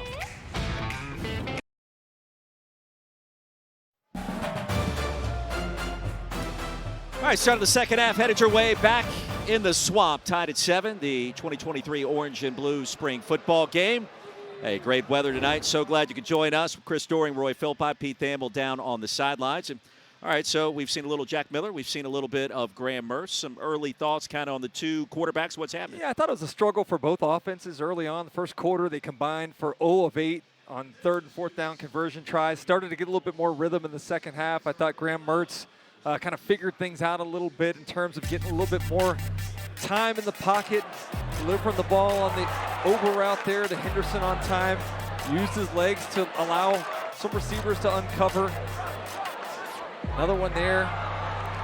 I just thought in general, maybe the best throw of the night here to Ricky Pearsall down the sideline in that cover 2 shot, and then the awareness as the safety blitz comes. Everything empties out in the secondary, and Khalil Jackson able to get in for the touchdown. Back-to-back catches for him on that drive. Well, I think you, as a former receiver here, Hall of Famer here in Florida, you won all those SEC championships. You're looking for that rhythm, perhaps a little bit more closely than most. And for Billy Napier, it took about a quarter and a half, but I did think we saw that finally the final 6 or 7 minutes. He mentioned it, and Pete's hit with him down there in the field. A lot of dirty pockets early on for Graham Mertz. It's tough to get into rhythm when you're having to move your feet, when you're not able to take your steps and throw the football.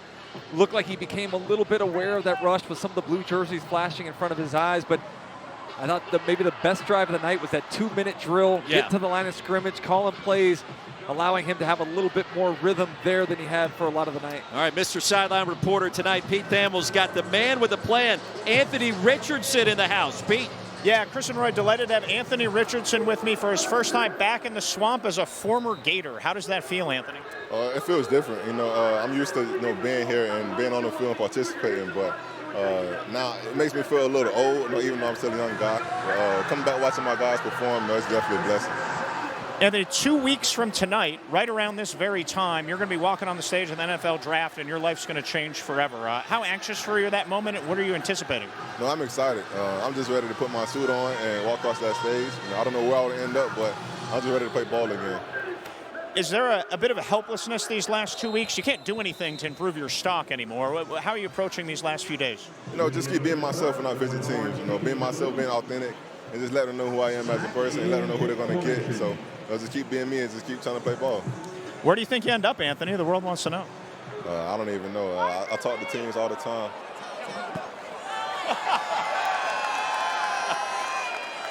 Maybe you did improve your draft stock there. They saw your hands. I guess we'll leave it with your thoughts on the quarterback play. Your departure has caused a quarterback battle here. You have two very capable guys. What have you thought of Graham and Jack tonight? I love Jack. I was in the room with him last year. He's a dog. He's going to work. And Graham, I just recently met him a couple months ago, and he's a dog as well. So just watching those two guys compete and just play ball and be QBs, I got love for him. And I'm just ready to see who's going to be the starter. You're going to be wearing something a little different 2 weeks from tonight? You're going to be wearing a nicer suit 2 weeks from tonight when you go up on that stage? Oh, yeah, definitely. I love putting on a suit, so hopefully I can shock the world and make the world happy. All right. Well, we're all looking forward to the NFL Draft 2 weeks from tonight on ESPN, and we have Anthony Richardson here with us. And, guys, we'll go back to you. I think is crazy about this, Roy, is People forget that guy is 20 years old. He's one of the youngest players in the draft. Meanwhile, Will Levis, he's 24. Hendon Hooker's 25. So a lot of potential, a lot of upside, and I think that's what the NFL draft is all about. You look at the production, and while we take a second to take a look at the catch. I mean, this is vintage Pete Thamel. Everything he does goes viral, including interviewing Anthony Richardson. He'll catch the kickoff mid-interview. How about the awareness, though, right? That's maybe the biggest thing. It's easy to catch the football, but understanding mid-interview you're talking and see the ball in the corner of your eye, making a play on it, that's big time. Hey, that has to translate to the NFL. Right? Obviously.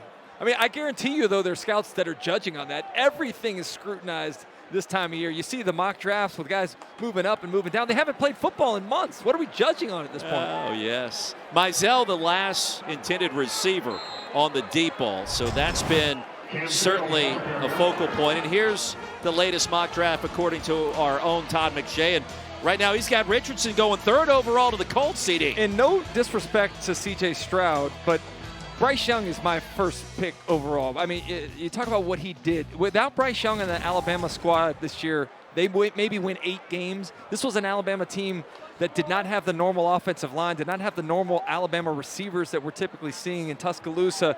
And he put that cape on time and time again, made plays. How about that grab? Off the carom, Sideros. There is a penalty marker down and likely pass interference coming. Javion Toombs was in coverage. I'm with you on Bryce Young, and it sounds like that maybe that's where Carolina is leaning towards at this late hour. Yeah, I think it's funny as we take a look at that last play. Little hand fighting. Defender got the hand up in the face mask. They'll call that all day long. Face mask, defense number 23. That 15-yard penalty will be enforced from into the run. Automatic first down. Nice awareness, though, to catch that football after the face mask penalty. But and going back just to what we're talking about with the quarterback situation, now, whoever ends up drafting Anthony Richardson, basically going to tie their career at that franchise as a head coach, as a general manager. You take a guy like Anthony Richardson, there's a lot of upside. And if he ends up realizing that upside and potential, you look like a genius. If he doesn't, you're going to be looking for a new job. Well, you love to see the meeting down there with all the fans just wanting to hang out and have a last word before he goes to the next level.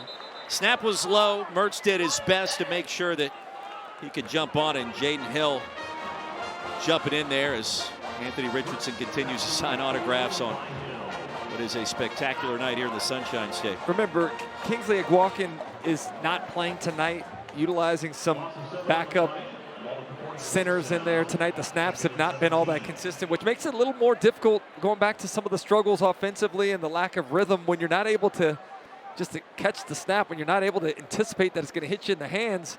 Makes it a little challenging. You love this too as a scout, by the way. He took the selfie, one of the fans' phones. He looked at it, didn't like it. He said, you know what, we're going to do that again. So there's some artistry to his quarterbacking. Well, it's also attention to detail, right? We're looking for perfection. We're not settling for average plays. We want the best. And that time, Anthony Richardson going back for the second try. Can I get you to telestrate that next time? That would be even better. I do remember I was here to start the 2021 season, Florida and Florida Atlantic. Emory Jones made his first start that night, but Anthony Richardson came in. He had the hurdle, the leap, and a couple of big plays on the ground. And even the head coach at the time, Dan Mullen, was telling us pregame that he was so special. Took some time to get there. We understand it now after last season, and his full potential has yet to be realized. What about TJ Searcy that time coming off the edge? Nice job getting the quarterback pressure, but pretty impressive group of first-round quarterbacks there. Steve Spurrier, my former coach, the guy that's the highest picked quarterback ever out of Florida. 2 of those guys on that list have trophies right out behind us on the west side of the stadium here. But Anthony Richardson about to have his name in that same group of quarterbacks is pretty good company. Now some low snaps an issue on that drive. Gators, Jeremy Crawshaw will put it away to Henderson. You know what's funny, Roy, is I hear people all the time like, should Anthony Richardson have come back for another year? Why would you come back for another year? Like, if you're going to be a top 5 pick, I understand that he can develop a little bit more. I understand that maybe he hadn't put his best out there yet consistently, but this is a guy that's going to be drafted in the first probably 3 or 4 picks of the draft, and when you can make that kind of money, you go take it while you can. Now, whoever drafts him has got to be patient with him. I don't think you put him in the first year as a starter. You find a package that may work well for him and figure out a way to get him some of those snaps and the reps and just be patient, understanding he's a little bit more of a long-term project. And look, it took some time maybe for Josh Allen, who you could argue has similar skill set on a certain level. And the numbers that final college season, I saw a lot of Josh Allen at Wyoming. His last game in the famous Idaho Potato Bowl. Certainly a cannon, but mobile. Richardson has some things about his game that will really pop in the NFL. Far side toss, and Pearsall sails out of bounds near the 20. I remember we have Jack Miller now playing with the first team offense. That's his first throw to Ricky Pearsall, so he'll have an opportunity to play with the ones as it relates to the wide receivers, tight ends, and running backs. Gain of 8, 2nd down and 2. Miller, a redshirt sophomore now out of Scottsdale, Arizona. It's number 16 in ESPN's quarterback rankings back in the day. Snap was dropped and the throw errant. Yeah, that time a good snap. That one's on the quarterback. We've seen far too many balls on the ground. I guarantee you when you listen to the post-game press conference that Coach Napier does, he'll talk about that. And Miller just getting his eyes up the field a little early, trying to find his receiver. At least does a good job of gathering the football, but take a look at those eyes up there. Didn't finish the catch. It's easy to get distracted, take that catch for granted, but I've never played the quarterback position. I imagine very tempting to want to get your eyes down the field, but you can't do anything until you catch the football from the center. Chris Doering as a quarterback is interesting. On 3rd and short, that's a first down. I was the designated thrower for a lot of Coach Spurrier's plays. I got a pretty good passer rating, I got to be honest with you. Did you throw any touchdown passes? I threw one of probably my best completion was the '94 SEC championship game. I threw one down to the 2-yard line and then caught the pass the next play for the game winner over Alabama. That's pretty spectacular. It was a little double pass. Coach Spurrier was known for the trickeration, enjoyed a good creative ball play. Did you like to practice as much as halftime would have us believe? The Chris Doering I Like to Practice award. Yeah, I feel like I was a pretty good practice guy. Love to see it. How about this completion? You love to see it to Caleb Douglas. Yeah, Caleb Douglas is a guy that really did a good job last year of kind of at the end of the season starting to flash. Made some plays down the stretch, and I think left Florida fans feeling really good about the potential here at the University of Florida for Douglas. It's a gain of 23, his second long gainer of the night. The last one went for 24 in that second quarter. Oh, 1st down and 10. Guess who's on the move again? Mr. Jack Miller. Etienne will try to bounce it outside. A little shimmy shake and stopped at midfield. The Chris Doering I Love to Practice award, that was handed out at halftime, and there's the award winners. Yeah, that's a pretty good chunk of guys that like to practice too. I appreciate being included in the awards at halftime. So it wasn't tongue-in-cheek, it was legitimate. What you thought they were like a joke award they were going to give out at halftime? I just didn't know how much you love to practice. Don't I look like a guy that likes to practice? You do. I mean, you still look like you could practice today. I appreciate that. 2nd down and 9, Miller. Keep the play alive, and a dangerous pass with double coverage. Caleb Douglas again, the intended target. The theme of the night continues with the defenses bringing pressure. That time, running back did a nice job. Etienne picking it up initially, but nowhere to go with the football, and Miller scrambling out to his right. That was kind of what we saw from Mertz in the first half. Offensive line not having an opportunity to give that consistent protection that a quarterback needs. Receivers not getting open. Quarterbacks scrambling to the right, trying to make a play on the run. Debut here of Austin Armstrong with the classic visor on. His energy has been a focal point throughout spring. He certainly has brought a truckload of that. Another whistle that play dead. Another issue trying to protect the quarterback. It's always tough, right, when you're in the midst of a scrimmage or a spring game. As we take a look at the pressure off the left side again. Nice job by Sapp. But I just, you know, is it a matter of the offensive line not being very good, or is the defense doing a great job? It's tough to tell. And another reason why I think they should play an FCS team or a group of 5 team at the end of spring to really get a little bit better evaluation of where your team is heading into the offseason. Tyreek Sapp with that last pressure. Pearsall back deep to receive this latest punt. All right, Emer's on. Send it to the 16. We'll step aside. Still tied at 7. 5:29 remaining here in a fast-moving third quarter. Not to brag, but I just switched to Verizon. Wow. And I got to choose the phone I wanted for free. Not that you're bragging. Switch and choose the 5G phone you really want on us, like the incredible iPhone 14. On the network worth bragging about. Verizon. Targets are on site. Were you followed? No. Do you have the assets? It's all here, as we discussed.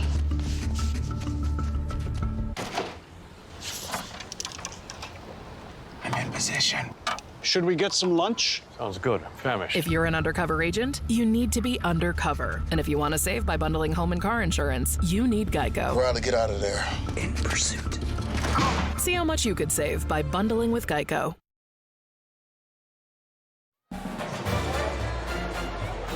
Welcome back to the Swamp. This is the place where the fun and gun came and urban spread took over college football. Tonight's been about defense, and there are 2 new faces at nose tackle, at least one new face and one slimmed down face that could define this Gators as they try. Austin Armstrong tries to revive some of the defense here at the Swamp. Cam Jackson, who we talked about earlier in the broadcast, the 6'6", 355-pounder who transferred from Memphis, has flashed all over the field tonight. And then there's Des Watson, number 21 on the Orange team, who is 6'5" and has fluctuated between 415 pounds and 450 pounds during his time at the Gator. There are not a lot of humans, gentlemen, walking the earth right now that are as big and twitchy as Des Watson and Cam Jackson, and their emergence is going to be key. The SEC obviously is a line of scrimmage league, and if you cannot control the line of scrimmage, you're not going to win games. There's a lot of optimism about Cam Jackson, and there's optimism that if Des Watson continues to shed weight, he could be a rare bird in this league as well. Yeah, that's the key right there, Pete. Shed the weight. You know, at 449, it's an interesting story. We can laugh about it, but I read something today. Somebody described him as a rotational lineman. You can't play every down in this league at 449 pounds. You know, can't be effective out there. You get caught out there with a defense that's playing, or excuse me, an offense that's playing tempo, you're going to be a liability. So he's good for a couple plays, but he's got to do a better job in the weight room of losing some of that weight and keeping it down in an effort to be more of an impact player for this defense. Last pass nearly caught by Mizell. 3-yard gain by Webb and the tackle by Spurlock. Quickly, it's third down. And yeah, Cam Jackson's done a great job getting where he needs to be for this defense. A transfer coming in from Memphis, and talking to Austin Armstrong and staff members this past week, he's got a real chance to play big-time football in the NFL. Yeah, I've heard some Florida coaches talk about him being a potential first-round draft pick himself, and that's what Florida needs. They have not had those difference makers up front. The front seven has not looked like what a typical Florida defense has been known for in the past. Recruiting those players that Pete was talking about, the big, physical, twitchy players on the lines of scrimmage on the defensive side is of the utmost importance to the staff right now. Mertz going deep. Marcus Burke somehow. That was a little Tyrone Prothro-ish, right? I mean, it was. The defender draped all over him. He somehow caught it while being interfered with. Now, I hate to rain on the. I don't know if he caught it through surviving the ground, as they say. Number 2, that penalty is declined. Results of the play is a first down. What a tremendous job of concentrating. Now, Jakeem Jackson all in his grill, a gain of 39. Take a look right there. Talk to me. Look at it, pinning it against the defender. That's a catch. Yeah, well, we'll give it to him. That is a catch. We'll give it to him. I'm not hating. Hey, where's the paperwork? SportsCenter Top 10. We're going to make the filing right now. Put that within there for Marcus Burke, who caught a touchdown earlier. He did catch a touchdown. Big night for Burke tonight, making one of the highlight plays that you never see something like that. That's a tremendous job of concentrating. Flag down. And it's going to be holding. And look at him. He's getting interfered with, having a hard time of getting his arms up. Does a nice job of pinning the football up against the defender's back. Yeah, I'll give it to him. Holds it long enough. Survives through the ground. Great job despite the pass interference. Keontae Goodwin with the hold. You won't see a better play made in a spring football game this spring. That's your declaration? I mean, for right now. For now. We got a big weekend coming up. I think, what is it, 15 spring games, I think, this Saturday across the country? Yeah.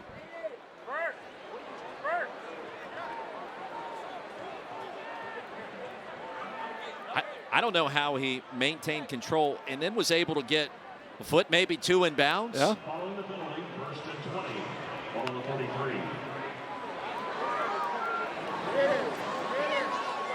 Guys, as we watch Mertz scramble here for another pass, it's worth noting I've been on the blue sideline all night, and that was by far and away the biggest adrenaline jolt that came through the sideline. They all knew it was a catch, and I think they're fired up for Graham Mertz. He struggled to get in a rhythm in the first half. He was bothered by the dirty pockets that Billy Napier said, and you could see it almost felt cathartic when that ball was completed.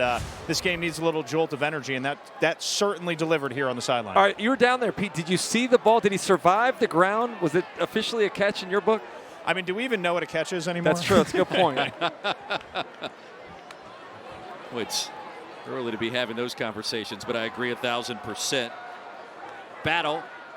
Be stopped behind the line. He's going to lose to Jack Pyburn, the TFL. Nice play by Pyburn, running that thing down from the backside, reading it and reacting.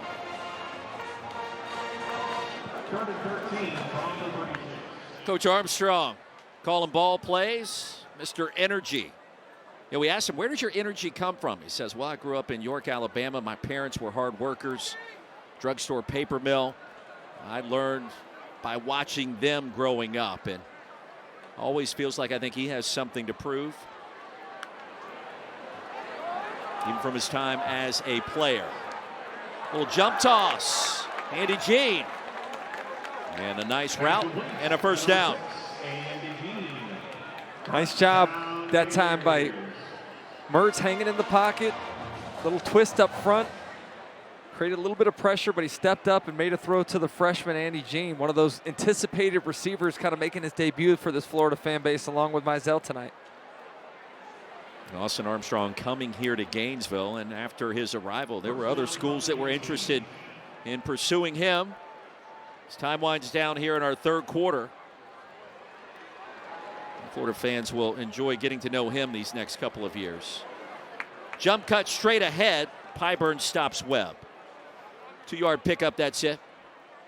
And a scoreless third quarter nearly in the books. We were tied at 7 at halftime. Touchdown by Burke, another one by Khalil Jackson. That's been it. The defense has been dominant. And that's it for our third quarter. Now the highlight coming right now from number 88, Marcus Burke, the redshirt sophomore from Jacksonville Trinity High School. Stand tall. Yeah, great job by Burke that time. Again, watching the football all the way in, keeping the concentration, getting the foot down, and holding it with those big mitts as he went to the ground. Great job by the receiver.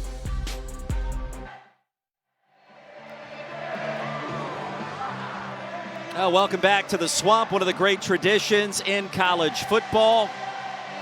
Tom Petty won't back down, start of the fourth quarter. Chris Doering, Roy Philpott, Pete Thamel on the sidelines tonight in a tie ball game, the orange and blue spring football affair. And the blue on the move, trying to erase that. And we've seen more issues with the snap as Mertz retreats all the way back to the 34. Came in hot, came in high. Yeah, it's kind of been the theme of the night. We talked about the blitzes from the defense. It's been a litany of bad snaps and poorly received snaps. The offense just struggling to do the basics right now in a lot of ways. 3rd and 24. Finally have a scoring drive. You're down in the red zone. High snap, inability to bring it in. Now 3rd and 24. Tough sledding from that down a distance.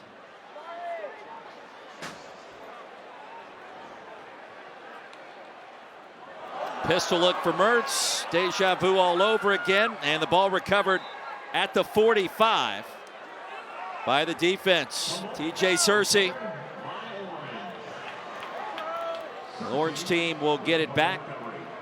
Quick shout out while we have a moment to the Florida volleyball program concluding their spring season today against UCF. And one of the best in the business, head coach Mary Wise, getting the job done once again. Timeout on the field. We will step aside. We've got plenty more to talk about here at the Swamp after this.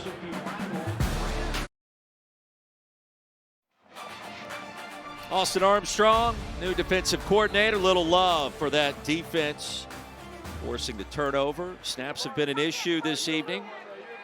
And back to live action start of our fourth quarter. Double the pass. second time. That's Max Brown on the field. Just talking about it moments ago, the double pass, and boy, a hard hit. That is an easy penalty flag. Khalil Jackson. All right, so here's what we got. We got a lot of things going on. We got an official with his hat off, which typically means the receiver's gone out of bounds. We've got multiple flags on the play. I have to sift all this out. Jackson threw it. Pass interference. Defense number 32. 15-yard penalty from the previous spot. Automatic first down. Now, I did mention to you that Khalil Jackson was a quarterback in high school. Down the road at Hawthorne, the lateral back to him, taking a shot under pressure, underthrown there, but maybe the best thing that could have happened, forcing the pass interference call. It was Taylor Spirito that was the intended receiver, and the penalty on Rackley. So 15 yards on the pass interference, and Brown goes down quickly under duress. You know why Spirito was in that position, right? The Chris Doering I Like to Practice That's award right. winner. He knew where he was supposed to be at the right time. Love it. Guy loves to practice. He does. Yep. Well, the pressure that time by Manny Nunnery. And they'll move it back all the way to the minus 48. There's Spirito. He's got plenty of spirit.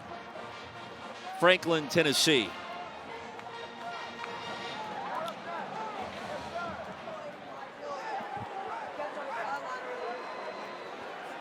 .5 minutes to go. Tied at halftime. We remain tied here in the fourth. Chris Doering, Roy Philpott, Pete Thamel on the sideline. We've already talked with Anthony Richardson tonight. Johnson will barrel ahead. Get some of that yardage back. A 5-yard pickup. Denson the tackle. He chopped him down back in plus territory. All right, what would you like to see, especially offensively in these final 13 minutes? Obviously some touchdowns, but any more to the rhythm, the groove, the quarterback? I'd like to see the snap go from the center into the quarterback's hands That's routinely valid. without having the ball all over the ground like it's been for most of the night. Looks like the Orange team, again, the group that has that talented duo of running backs in Etienne and Johnson running the football a lot like they have the entire night. Brown retreating. He showed you the arm strength, and that pass will be caught near the line to gain by Henderson. Well, Brown was going backwards. There was plenty of zip on that pass. Yeah, he definitely was, right? He didn't have his feet set, but delivered a strike with a good amount of zip on it as he was under a little bit of pressure there. Trying to go through his progression. Never really gets his feet set, but drops it down. He's a baseball player, too. You know, it looked like he was kind of turning two there. With the start of the double play, a little 6-4-3.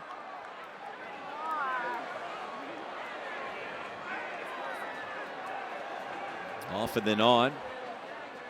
Billy Napier will have a quick word with Max Brown. Athlete was the word used to describe 17 with a black jersey. He's going to zing one deep, and Henderson was open for a minute, but that last toss was impressive. Yeah, it was. As you mentioned, had a nice amount of zip on it.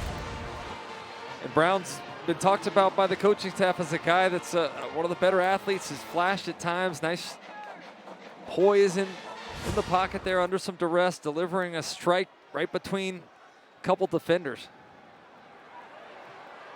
No, City, we did have a chance yesterday to catch up with Austin Armstrong, Billy Napier, and the staff in that brand new football facility. Certainly would be remiss not mentioning that, its completion, its opening, and what it means for Florida football long term. Johnson was tripped up by Denson. It's a big deal. It's a huge deal, right? And maybe people will say it's not as big a deal anymore with the dawn of NIL and guys making decisions more about what money they can make instead of the facilities. But I'll tell you this, just from talking to the coaching staff, the efficiency, the day-to-day operation, having everybody in one spot. When I was here, our locker rooms were in the south end zone. We'd have to walk across to the same practice fields.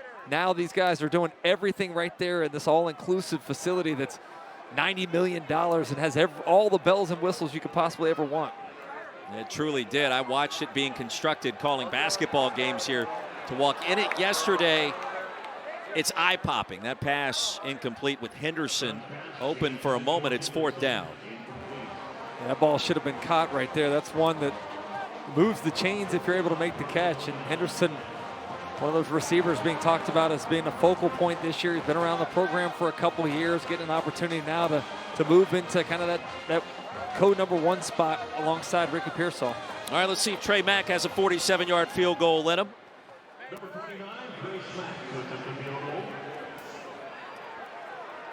Certainly should be within his range.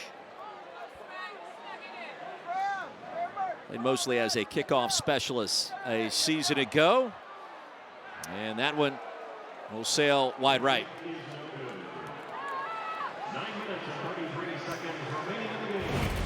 9:33 to go here in this football game. We remain tied at 7. Have enough juice to get there. It did, and just shoved right outside the upright. Well, the second time tonight we've seen Max Brown.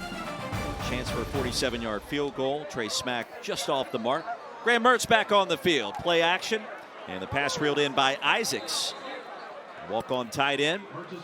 Pick up a 1st down.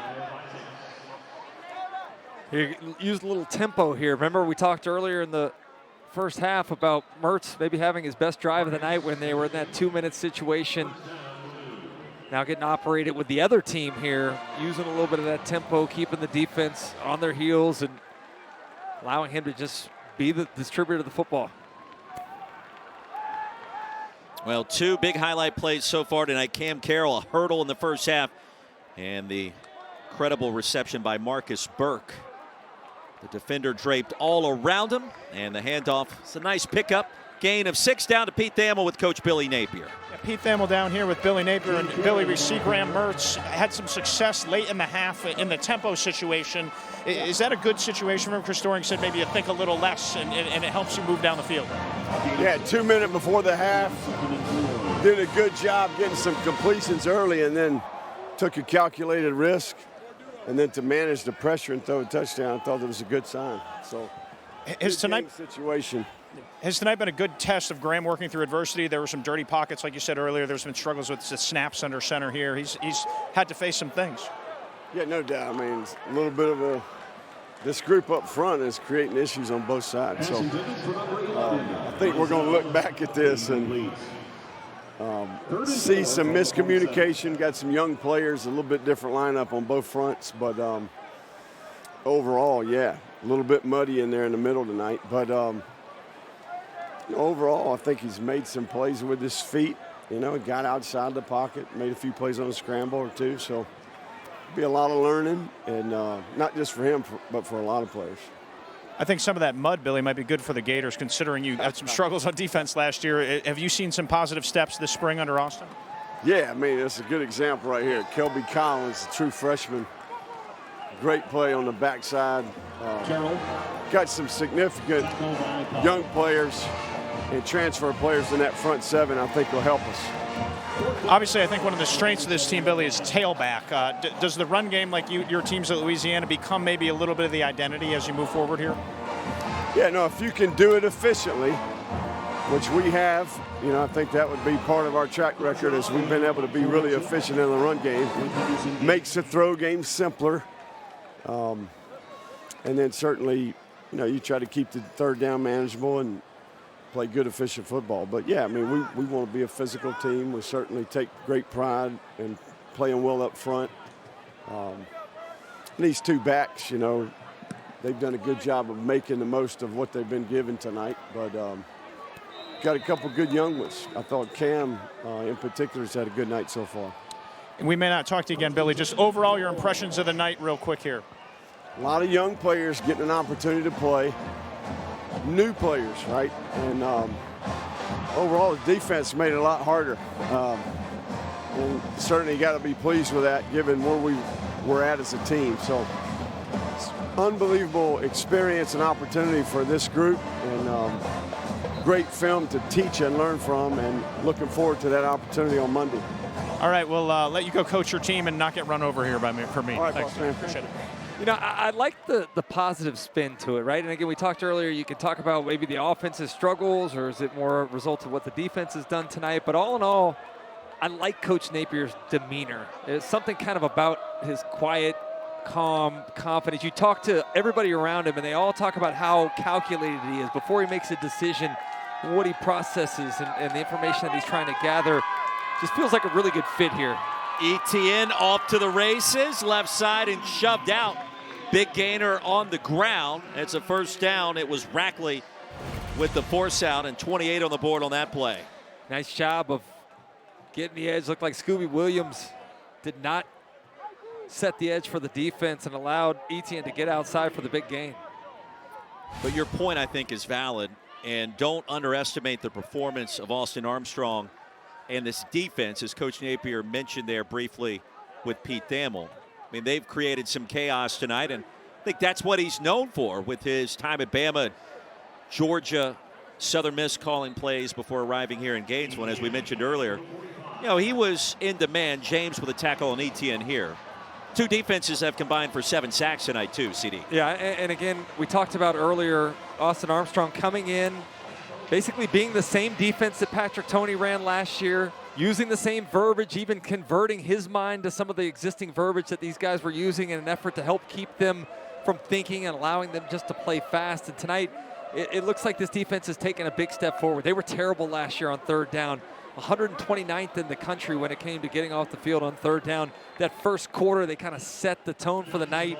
Both defenses combining for 0 of 8 on third and fourth down conversions, and really have done a nice job of pressuring the quarterback this evening as a whole. You see some of the defensive numbers from last year. And I will tell you this, Austin Armstrong in our conversations, he analyzed all that film and went back and he said, look, in some big games and big moments on third down, there were opportunities there that the plays simply weren't made. And he said part of that was, you know, first and second down, we could have been a little crisper in what they were trying to execute.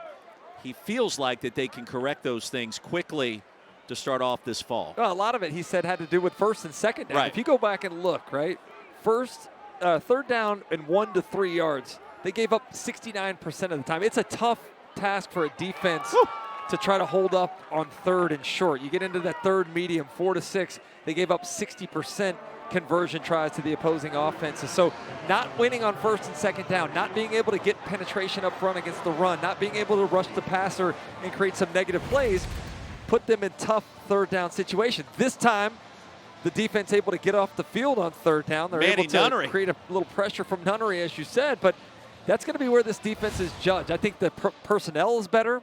The execution is going to be more crisp than last year, and they're going to win more on first and second down to hopefully give them a little bit easier situation in third and long and not allow those offenses to convert at such a high clip. And the punt brought back near the 25. 39-yard effort, a 3-yard return. And we're still tied, buddy, so we got to figure out a way to break the tie, don't we? I was in Auburn, Alabama on Saturday. A downpour, a deluge, as they would say. Hugh Freeze came over to me. He said, hey, it's a one-possession game. What if we end up getting a try to kick a long field goal to tie it at the end? And that's exactly what happened. Game ended in the tie. So there's a precedent set. I don't think it's a big deal. I don't imagine that we'll go to any sort of overtime, but perhaps the coaching staff wants to put them in that position to see how they handle it. And we got Desmond Watson on the field, 21 in white. Or maybe the blue team puts a drive together right here, a game winner.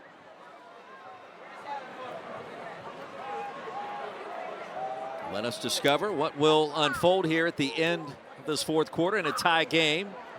Mertz in at quarterback. Sidearm delivery. That pass brought down for a gain of 2, maybe 3 by Livingston, and that'll be about it. Jaden Hill in coverage. Yeah, Arliss Livingston, or excuse me, Terry Livingston had a really nice spring so far. freshman that has been talked about a lot for his athleticism. Really good high school basketball player. Averaged 17 points a game. So this is one of those guys that has that athleticism that fits really well into that tight end position. Stats tomorrow not going to look too shabby for Mertz. That is his 18th completion in 27 attempts and back-to-back grabs by Tony Livingston. Yeah, Tony. I'm sorry, I said Terry Livingston. Tony Livingston. Lots of new names and faces on this team. We talked about it earlier. 27 new guys putting on the orange and blue for the first time, rolling out here, trying to get some experience that will help their growth as they move into the summer portion of the offseason. 27 new players with just now 15 practices under their belt. And a new trend in college football with the portal. Roster's likely to shift a little bit more after even tonight when the transfer window opens again. Mertz delivers incomplete. Jacquiao Bowman make it 4th and 4.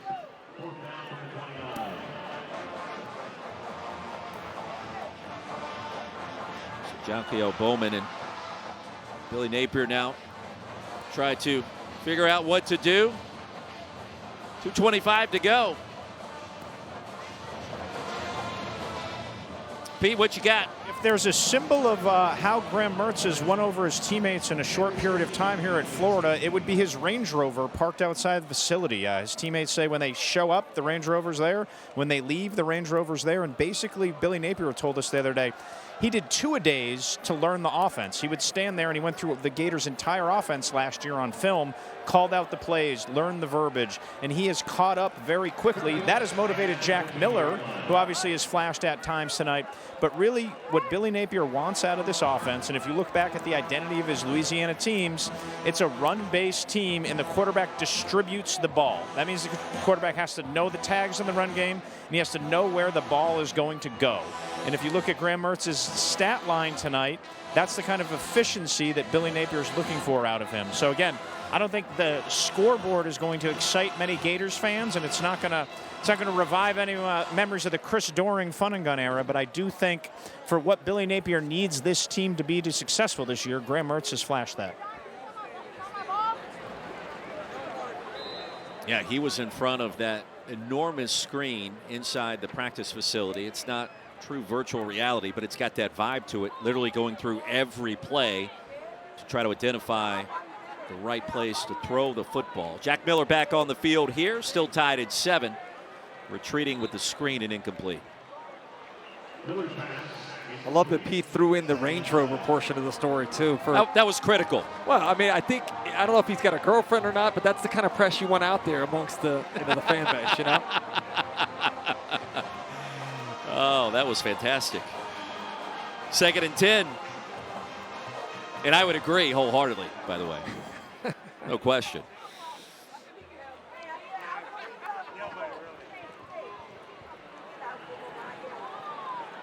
Right through the A gap, that delayed pressure got to him.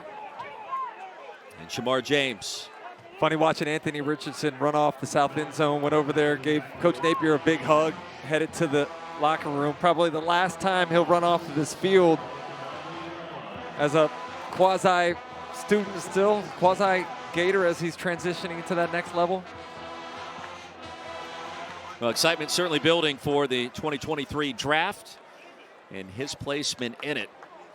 Those last mock drafts had him going, I think it was Todd McShay, number 3 to the Colts. We showed that earlier. When things get crazy on draft night, you never know. 3rd and 16, another penalty flag. False start. Offense number 66. Half the distance to goal. It remains 3rd down. You know, it's funny, heading into this season, I mean, even to the beginning of his career, Will Anderson was thought of as being this #1 overall pick. All of this hoopla about the quarterbacks have him almost as an afterthought. A lot of people have him not going until the 5th pick overall. Yeah, I mean, we heard that commentary going back as far as 2 years ago. Yeah. Will Anderson, no question, no brainer, first round, top 10, #1. He'll go in the top 10, but not at #1 2 weeks from tonight. I don't know, Pete Thamel dabbles in a little of the NFL draft conversation. Pete, I'd be curious to hear what you're hearing along those lines and where Anthony Richardson could end up according to your latest intel. Well, I think when you look at Anthony Richardson, it felt like 6 weeks ago he was going to be picked in the late teens or early 20s, and then we woke up one morning sometime in March and he was going to be the 8th pick, and he's slowly crept up since then. I'm skeptical he ends up over Stroud or Young, obviously, but if he ends up the 3rd pick in the draft, it wouldn't shock me. There is such a premium at that position, and there's such a need at that position in the NFL. And I think the best archetype for Anthony Richardson would be to go to a place where he can be patient and learn. He hasn't played a lot of football. And so I think the franchise that takes him needs to know he's likely not going to be ready to start in week 1. They're going to have to rein his skill set, teach him the NFL game, and give him some time to grow. And if he gets that time, the raw skill is clearly there. And we saw that flash a bunch during his sophomore year and again during times this season. But we also saw some struggles. I mean, the Gators lost to Vanderbilt. They were up and down. And so I really just think the franchise that drafts him is going to dictate the course of his career. I think you're exactly right about that, Pete. And I go back to thinking about this kid. He's a 20-year-old kid, right, and has played a limited amount of football. The one thing you can't doubt, though, as you look at his time coming out of high school and into what he did here at Florida, he'll go to work. He's not afraid to work. He's been very receptive to the coaching that he's gotten. The interviews supposedly with the NFL teams and scouts and general managers and coaches has gone really well. I think the one thing that he's had to answer the question to is like the leadership aspect of it. A little reserved at times. When things go poorly, how does he get himself out of that slump? How does he get those around him out? And he talked about a time this season where he stood up in front of the team when things weren't going well and said, look, I'm going to be better about standing up. I'm going to be better about using my voice and using my platform as the quarterback here to be a better leader. And I think it was well received by the majority of the coaches that I've talked to about how he kind of answered those questions. Now Mertz showing some jets on first down, a 2-yard gain. Timeout. Team Blue, 2nd timeout of the half. A 30-second timeout. If you're a fan of the Gators, you're watching the end here. You would love to see Graham Mertz put something together, wind this thing down, and say, okay, that's a great way to just kind of catapult into the offseason. A little momentum heading into the offseason would be good for the offense. As you mentioned, been dominated tonight by Armstrong's defense as they've looked dominating on both sides. Austin Armstrong, the new DC, has been a consistent theme here at the Swamp. Back with more. We got 39 seconds remaining in the 2023 Orange and Blue spring game. Chris Doering, Roy Philpott, Pete Thamel working hard on the sidelines tonight. Pete Thamel's debut on the sideline tonight. He's done a good job. I think he has as well. Mertz fires that pass incomplete. Pete, you got a busy schedule coming up. You're not done tonight, right? We're all over ESPN Plus this weekend, guys. Head to Miami tomorrow night. EJ Manuel and I will be in that game, and then go to Tallahassee on Sunday. So we'll have a pretty good feel of the big three by the end of this weekend. I'm excited to see both teams. I feel like Miami's in a similar situation to Florida right now, kind of regathering its roster and rebuilding for the next generation. And Florida State is 4 years into that rebuild. They're on the other side of it with their best team in a decade. You know what the difference is, though, as we talk about the big three in the state of Florida? One team has a quarterback, right? Jordan Travis, we talked about how good he is, the way he finished up the season last year. He brings you what you need. Like, I hate to simplify things, but in football these days, college or professional, you either have a quarterback or you don't have a quarterback. A 30-second timeout. It's simple, Chris, but yet it's profound, right? Like that, it all starts at the quarterback. And give Florida State credit. They got Jordan Travis. He played at Louisville for a season for Bobby Petrino, which people forget. Florida State got him out of the transfer portal. He stuck around. He grew. He developed, which I think is really the key at that position that gets overlooked sometimes. And here he is. I think he's the 3rd quarterback in the upcoming NFL draft when you look at after Caleb Williams and after Drake May. Pretty good company there, too. No question. 26 seconds to go. 4th down coming up in a spring game that may end in a 7-7 tie. And that certainly will delight first-year defensive coordinator Austin Armstrong. That's a win for the defense tonight at the Swamp.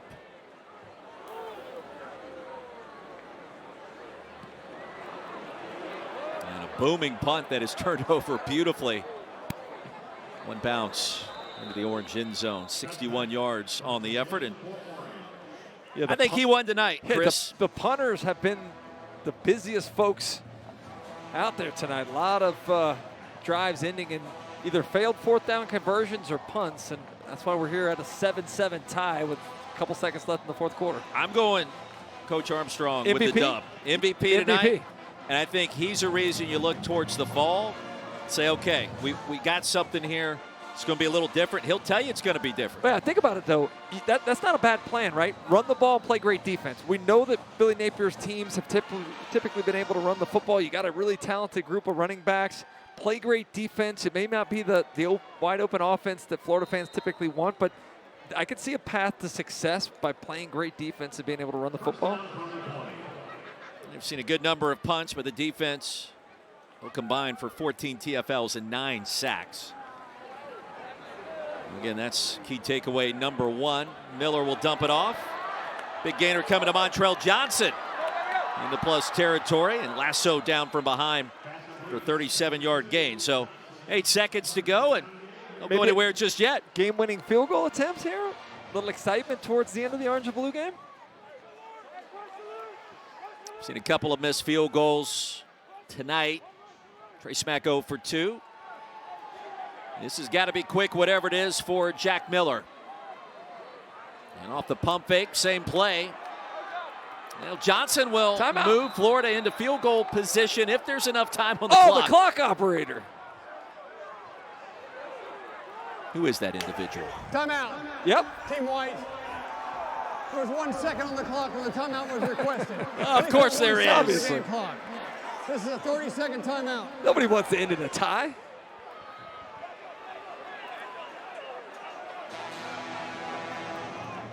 Well, the pressure mounts for this one last opportunity to break the tie, and it will be Trey Smack.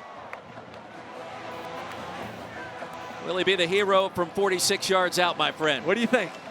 I think the answer is yes. He's got the leg. We got some heads nodding in the booth here. We got some heads shaking. Sweet redemption. I'm going to go positive as well. I'm with you. I think he drills it. Orange team with its off-season hopes in the balance. 46-yard effort, 1 yard closer than that 47-yarder that missed wide right. On the way. And it is good. Trey Smack, how do you do? Orange wins it 10-7 in walk-off fashion.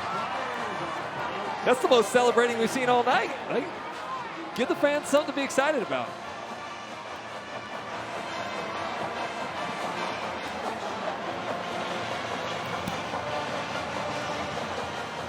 There he is, the MVP.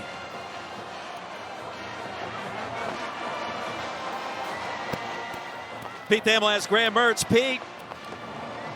Graham, obviously your first game in 4 years in a different uniform that's not Wisconsin red. What would it feel like to be out here tonight in the swamp? Man, it was definitely different. Looking out here, seeing all the orange and all the blue, man, it was a different experience. But I mean, I'm more than blessed to have this opportunity. So, I mean, great team, great coaches.